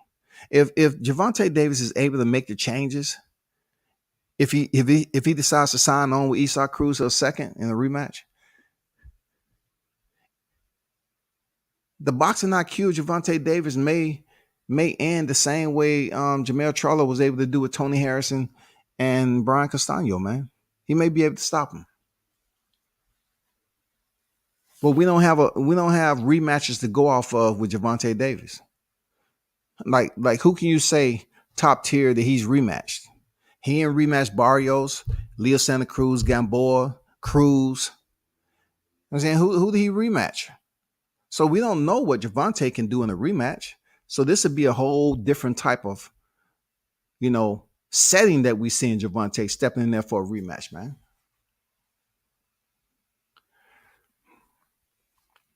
If that boy was shooting dice, he just caught some dice that he should have let roll instead. Hey, man, playing that goddamn CeeLo. Shit.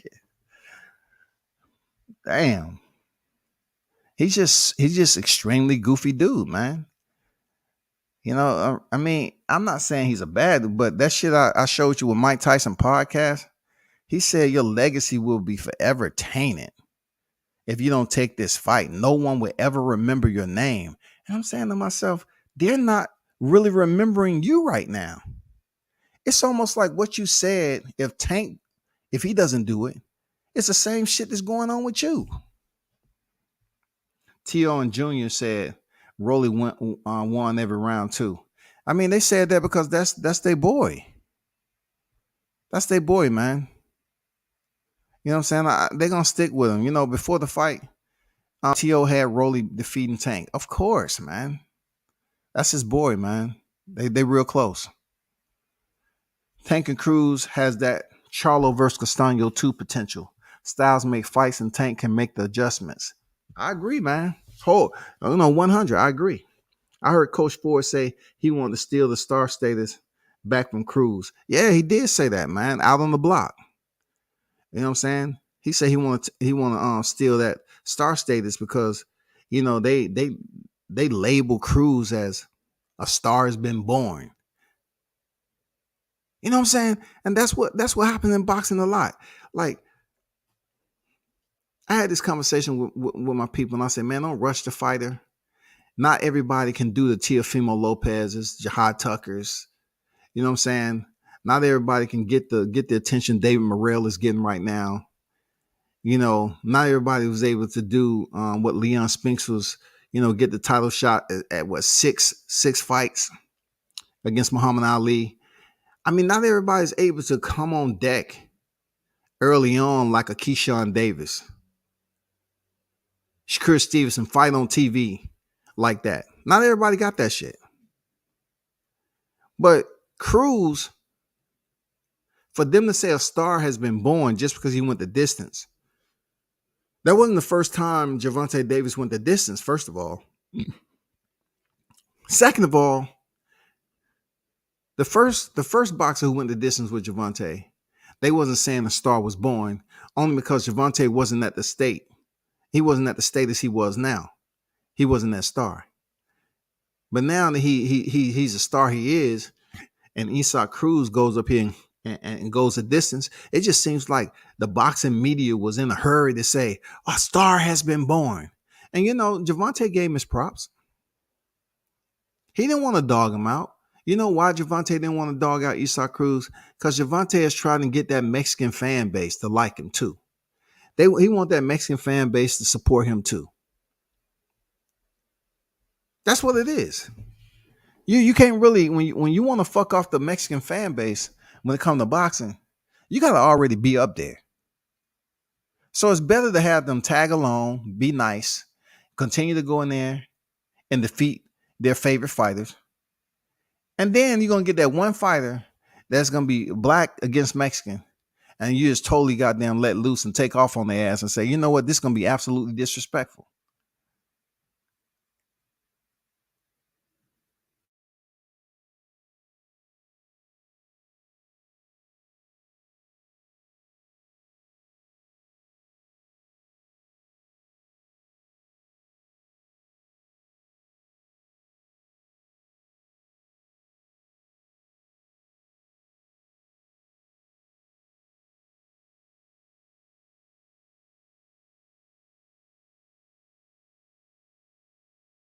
Back to fight Gervonta in a rematch. Now that shit would have been special, dog. Mayor Charlo, a effing workhorse. Chan more proven than Tank.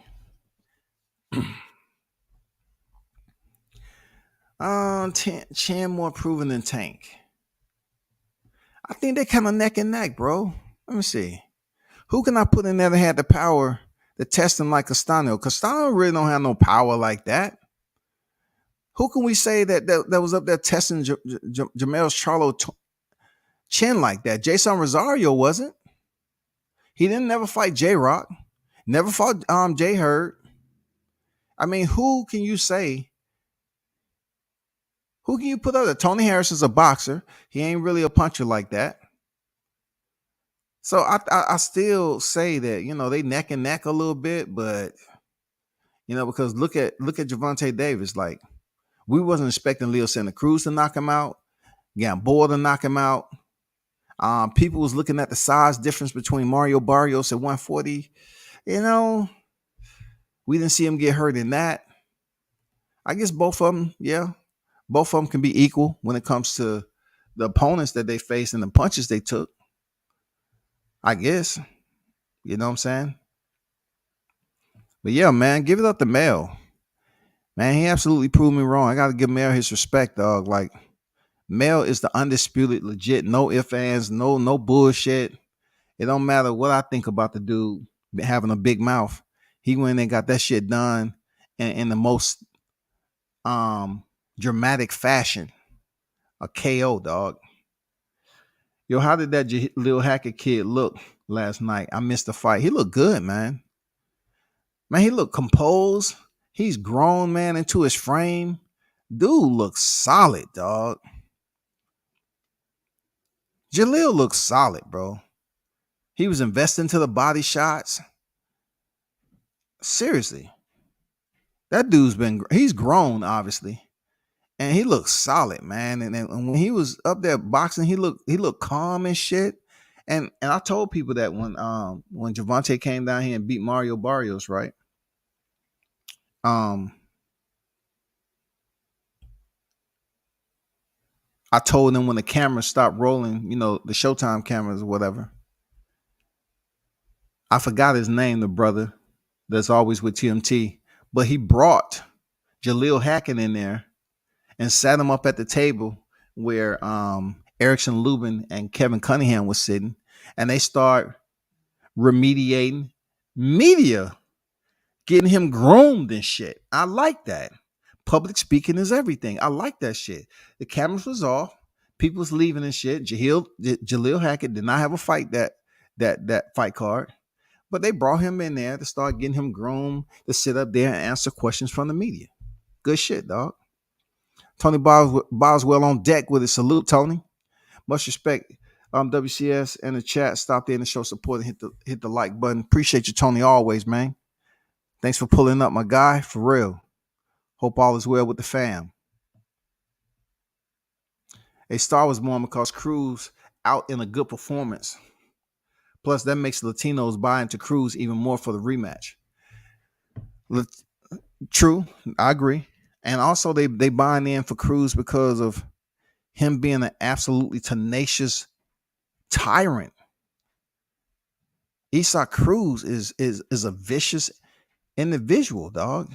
He's just lacking just a little bit. Like Isaac Cruz is he's just lacking a little bit. He's lacking that Rolly power. Like if Isaac Cruz had a little bit any power close to Javante, and he had a bit more boxing discipline, like boxing education, instead of just being a brawler, dude would be lethal. Like if he can set up some hooks to the body the right way without getting on the inside, he can kind of, have a respectable jab and then set up the hook uppercut, really know how to box from a distance instead of just getting on the inside and making it dirty. I think Isaac Cruz, man, god damn. That shit would be fucking interesting, man. That shit would be interesting if he just had a little bit more power. A little bit more power. Isaac Cruz would be lethal, man. We all know Tank was going to catch him clean. Then it was lights out. But Tank is humble in the victory. Then Down Talk will hold it against him. And that's respect, in my opinion. Absolutely. That's what I was telling them, Tony. I was like, man, they really been working on Tank's PR. Knowing how to speak to somebody is very important, man. Especially when they're trying to market you in this PPV realm. That's what's going on. That's why you see Tank reserving his criticism. When you seen Tank run over to Rolly Romero after he knocked him out, and he's saying, he probably said, now what, motherfucker? What? Now I knock your ass out. Tank is still there. Baltimore Tank is still motherfucking inside, dog. David Banner, the Hulk is still there, dog. But when he get in front of the cameras, man, at one point in time, I remember when people used to talk about how Tank, he don't speak English and all that, and this, that, and that. No. You can't say that. He didn't want to really talk to the media. Now, that shit's totally an afterthought. This dude will not engage in negativity. He could have said this, I knocked this punk ass out. He a bitch, hoe. No, man, Rolly was doing that shit. And then you still got people up here babysitting Rolly. Oh, man, y'all giving him such a hard time. He really fought his ass off. Dude, if that was a black fighter and he was talking all that shit, and when they got his ass knocked the fuck out, it wouldn't be no Collins. Like, well, so-and-so was talking all that shit. That's what you get. That's karma. No, man, keep the same energy for Rolly Romero. He was talking that he was going to knock the man out. He's fucking scared and all this other shit. And he ended up getting slept, dog. Dude was Loopy City. Castano cracking. He touched Charlo clean a few times. He did. Rosario heavy-handed like a mug. Look, this one I say when Castano, he did catch Charlo. That doesn't mean he has punching power, bro. That doesn't mean he has punching power. Look at Luis Arias when he fought Jarrett Hurd. Luis Arias was cracking Jarrett Hurd. So do you credit Jarrett Hurd for having a chin? Or do you credit Luis Arias for having a lack of power? It looked brutal. He was landing some shit on Jarrett Hurd on the inside. but he never could drop him. So who do you get a check to, and who do you get a minus to? Who? Check to the power of Arias, chin, chin of Jared Hurd. What are we doing? Because sometimes these fighters, man, they throw some punches, and it looks worse than it actually feels. You know what I'm saying? I'm just saying, in my opinion, I'm not in the ring. I'm just saying that's the way it looked to me, bro.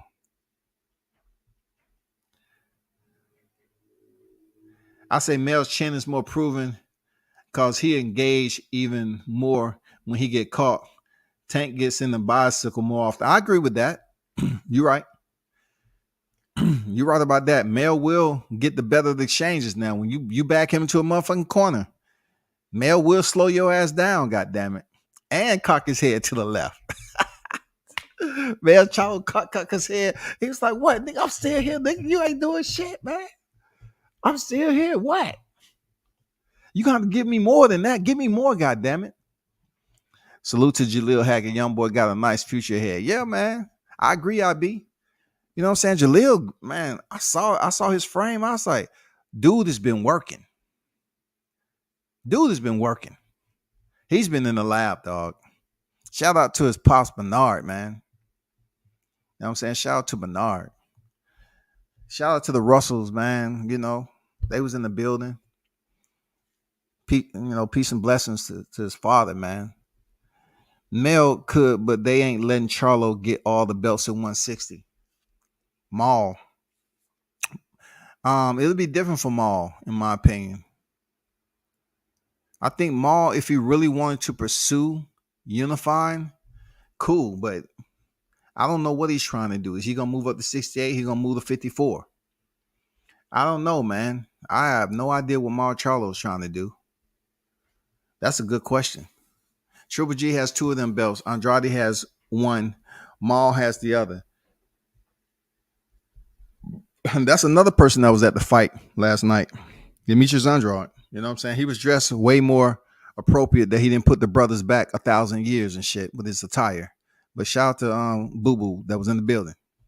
PBC can't land all those titles for Mel. Tank becoming a young veteran. I really think Tank wants the bigger names in the division. Tank wants paid. And the only way that happens is to fight the other top contenders in the division. If they're accessible, though. We're in 2022, okay? So you put that on the spreadsheet of all the fights with the top contenders in the lightweight division.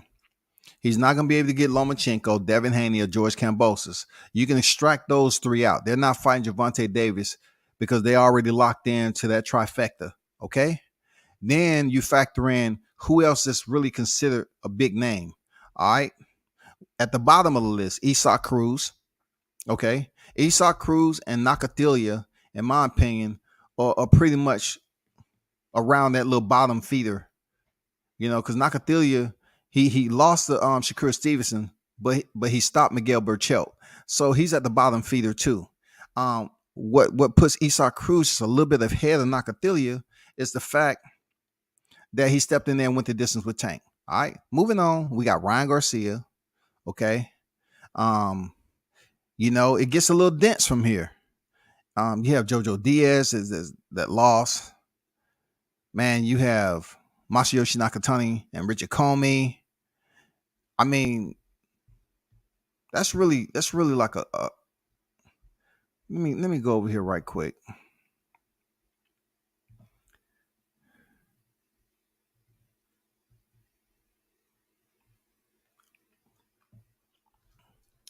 We ain't talking no Zayu Abdullayev, Jojo.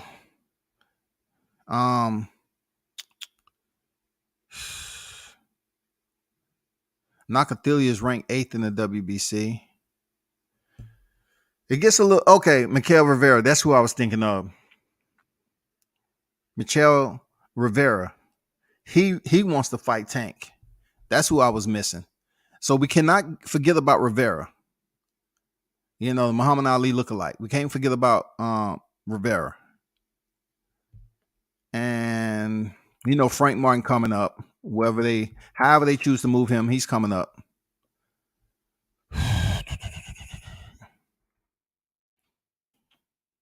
It gets a little glim from there. You know, you're talking about big names. I think those three are taken. Cambozo, Lomachenko, and Haney. Those are done. Then you have Ryan Garcia, of course. I doubt they'll give Michel Rivera his shot at Javante. He's ranked third in the WBA. He just beat Rolando Romero, who's number one, of course.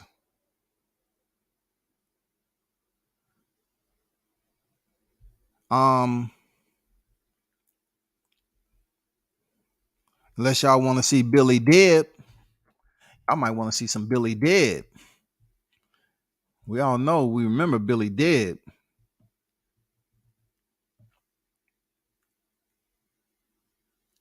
I credit Hurd for having a chin. Yeah, for sure. It's just J-Rock that night. J-Rock was dialed in, bro. J-Rock was, oh my God. I say J-Rock fight like this, nobody can beat him. If he fought like he did that night, nobody can beat him, man. But I was wrong, man. Like, Jason Rosario didn't have to fight like that, and he beat him. But hey, Hurd's whole style is to walk through punches. Shit catches up to you though. J Rock dropped him in the quantity. Still went 12 though. He did, absolutely. He did, for sure. Yeah, it was a fire. It was a firestorm. The shit going on for J Rock that night. He was sending them, man. He was absolutely firing on all motherfucking barrels, all that shit, reloading. That was a good ass fight, man. I just thought the J Rock who fought Hurd that night, I mean, he just looked so unstoppable, dog. Beautiful performance, man.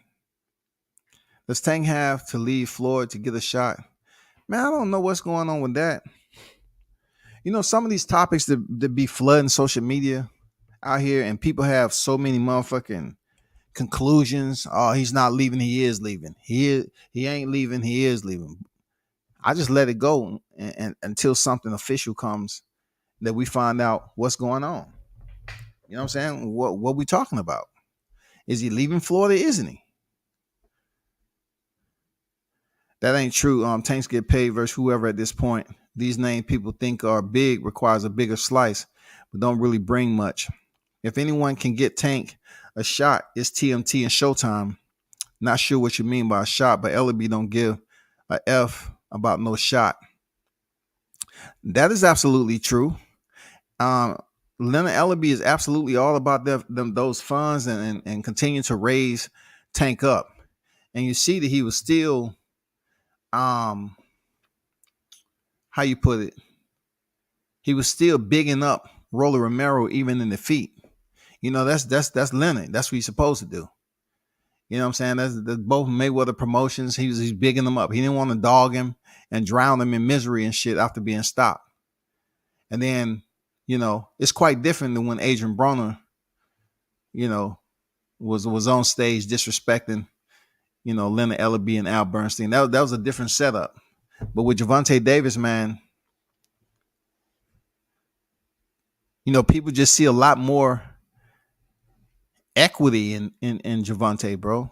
Like, you still got that Baltimore dog savage in him. But when it comes to the media, Gervonta has taken a reserve approach. When you think he's about to give you some dogmatic type response, he doesn't. You know, he remains sang-froid, and he gives you a respectful answer. It ain't a whole lot of niggas this, F this, you know, like that King Mitch shit. He ain't on the King Mitch shit. You know what I'm saying? We can understand King Mitch is not his PR person. We know that for a fact.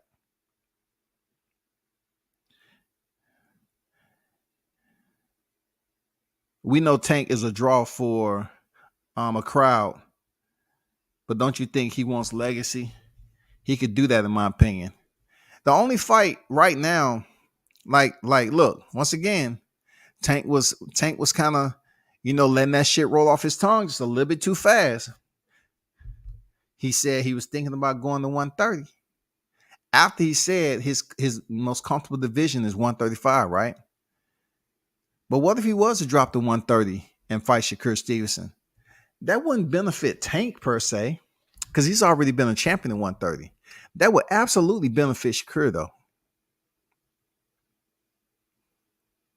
Who's down there? He ain't going down there to fight no Chris Colbert. The only person in 130 for him to drop down and fight is Shakur Stevenson, period. That's the big fight. Fight Shakur Stevenson. That's the big fight in 130. Now, if I was Tank,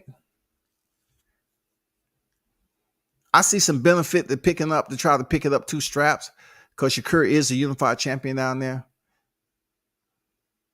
You know what I'm saying? But at 135, Gervonta is the WBA regular titleist. So the benefit Shakur will have coming up to 135, he has the potential to pick up a 3rd weight class. And both, he's still younger in the game, man. And also in the interim of trying to become undisputed at 130. If anybody can put butts in the seats as a tandem, it'll be Gervonta and Shakur Stevenson. That shit right there, oh my God. Oh man, God damn. If anybody can do that, you talking about, man, they can put some butts in the seats, dog. I don't think he leaves TMT. I think he doesn't leave PBC. But I'm not sure about TMT, man. Because Floyd, Leonard said that Floyd had a family emergency. Who am I to say different? I don't know. Floyd wasn't in attendance last night. The camera would have definitely put the lens on Floyd and gave him that prime time, but he wasn't in there. And then when asked post fight, Leonard said he had a family emergency, man.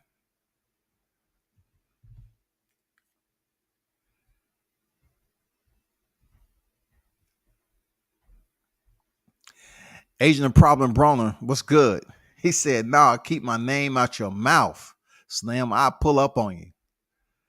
He said, "Keep my name out your mouth." He must be talking to somebody else, because I ain't say anything except what happened, PR wise with Leonard Ellaby. But shout out to Adrian. You know what I'm saying? AB. They ain't going to let Stevenson fight Tank. And especially AB, you're not pulling up on anybody in this live chat. It ain't worth it. You know what I'm saying? That shit ain't worth it. You feel me? But we know you'll pull up though. They ain't going to let Stevenson fight. Tank and I put money. Let me see. They ain't going to let Stevenson fight. Tank and I put money. Tank catches him. No disrespect to Shakur. I don't know, man. Shakur can box. Tank can box. You might get the Toka Conclar and Nakathelia type of performance if Gervonta and Shakur Stevenson fight. You might get that chess match is going for a while. You know what I'm saying? That's what you might get. It may not be something that you're looking at as being an all-out war. Cause we've seen it. They don't participate in wars like that. Like we seen, Gervonta, he became a boxer who was boxing off the back foot and landing counter shots and everything. He really didn't engage like that with Isaac Cruz. He really didn't engage like that with Rolly Romero. You know what I'm saying? So I don't know, man. Does Shakur Stevenson possesses the power that a Rolly Romero or the danger like a Isaac Cruz? We don't know. But can he box his ass off? Hell yeah. Absolutely. You talking about stiff jab? That'll be Shakur Stevenson. Real talk. That would be Shakur Stevenson. Seriously.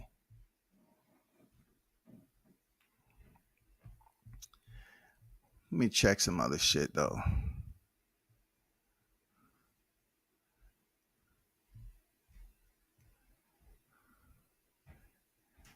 Let me play you the the audio of Leonard Ellaby and what he said. I'm not gonna play all of it.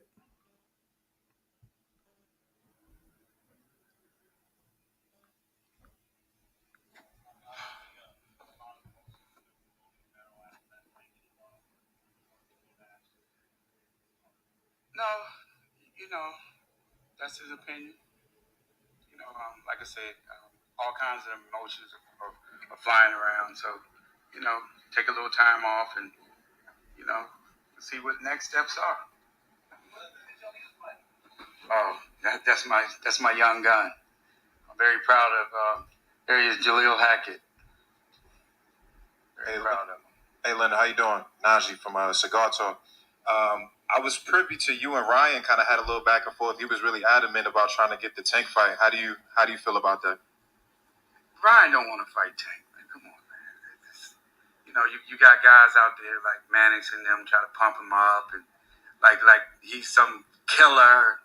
You know, Ryan Garcia, like I said, he's a good fighter. Got nothing but respect for him, but he don't want none of that smoke.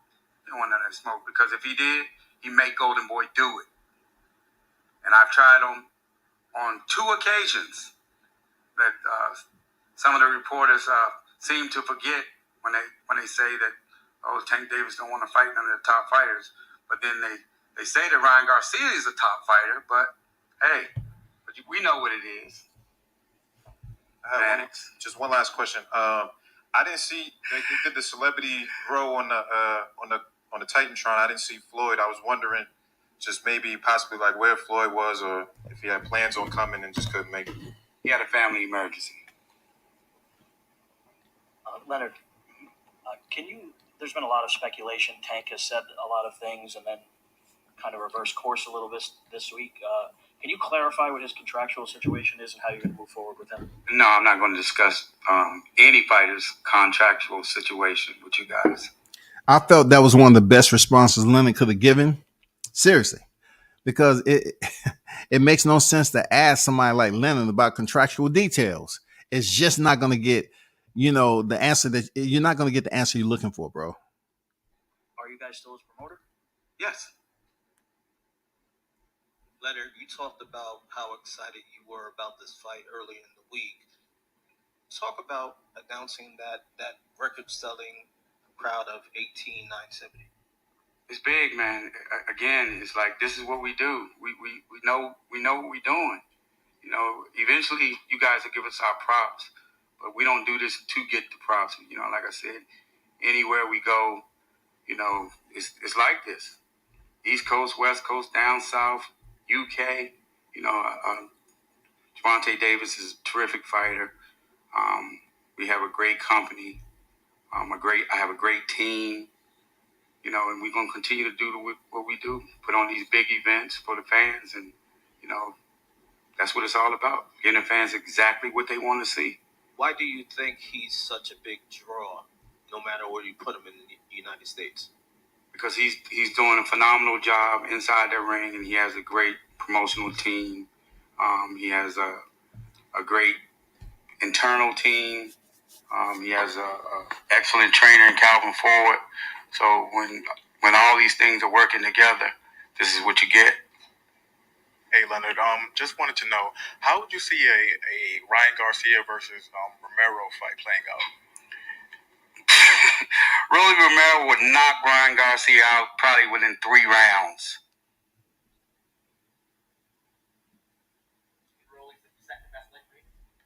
No doubt.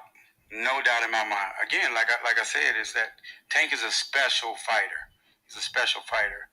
And if there's not many guys who can punch and box like Tank. Tank, he's a complete fighter. And he does everything really, really, really well. And he has a lot of experience. So when you look at the other lightweights out there, I'm rolling with Rolly. He's too strong. Too strong. Again, like I said, if you can't punch, he's gonna walk right through you. That's a fact.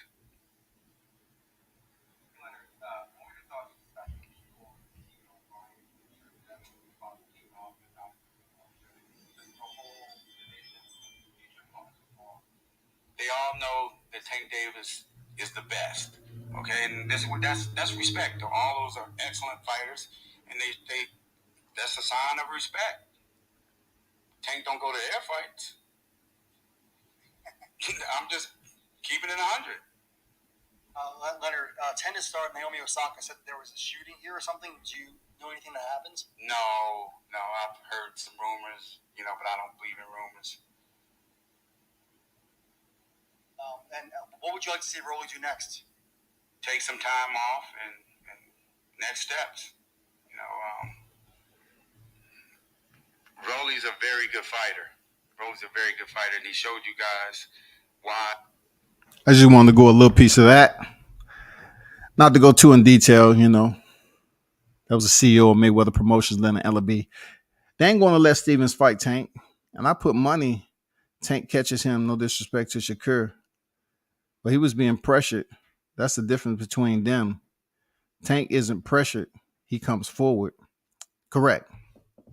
And then also you have to be a fighter to pressure Tank and present him with some type of reason, what I'm saying, to respect.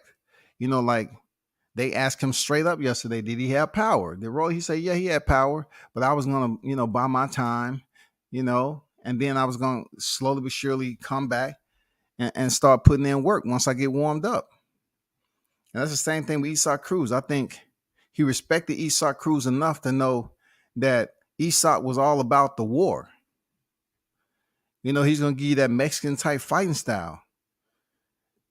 Just because he's willing to fight Mexican style doesn't mean his opponent's gonna be willing to fight Mexican style.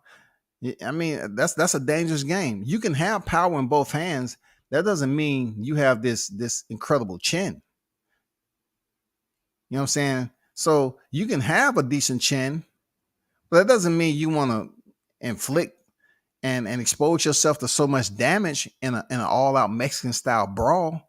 Not every fighter is in that for that shit. I mean, they used to say that about the black fighters a lot.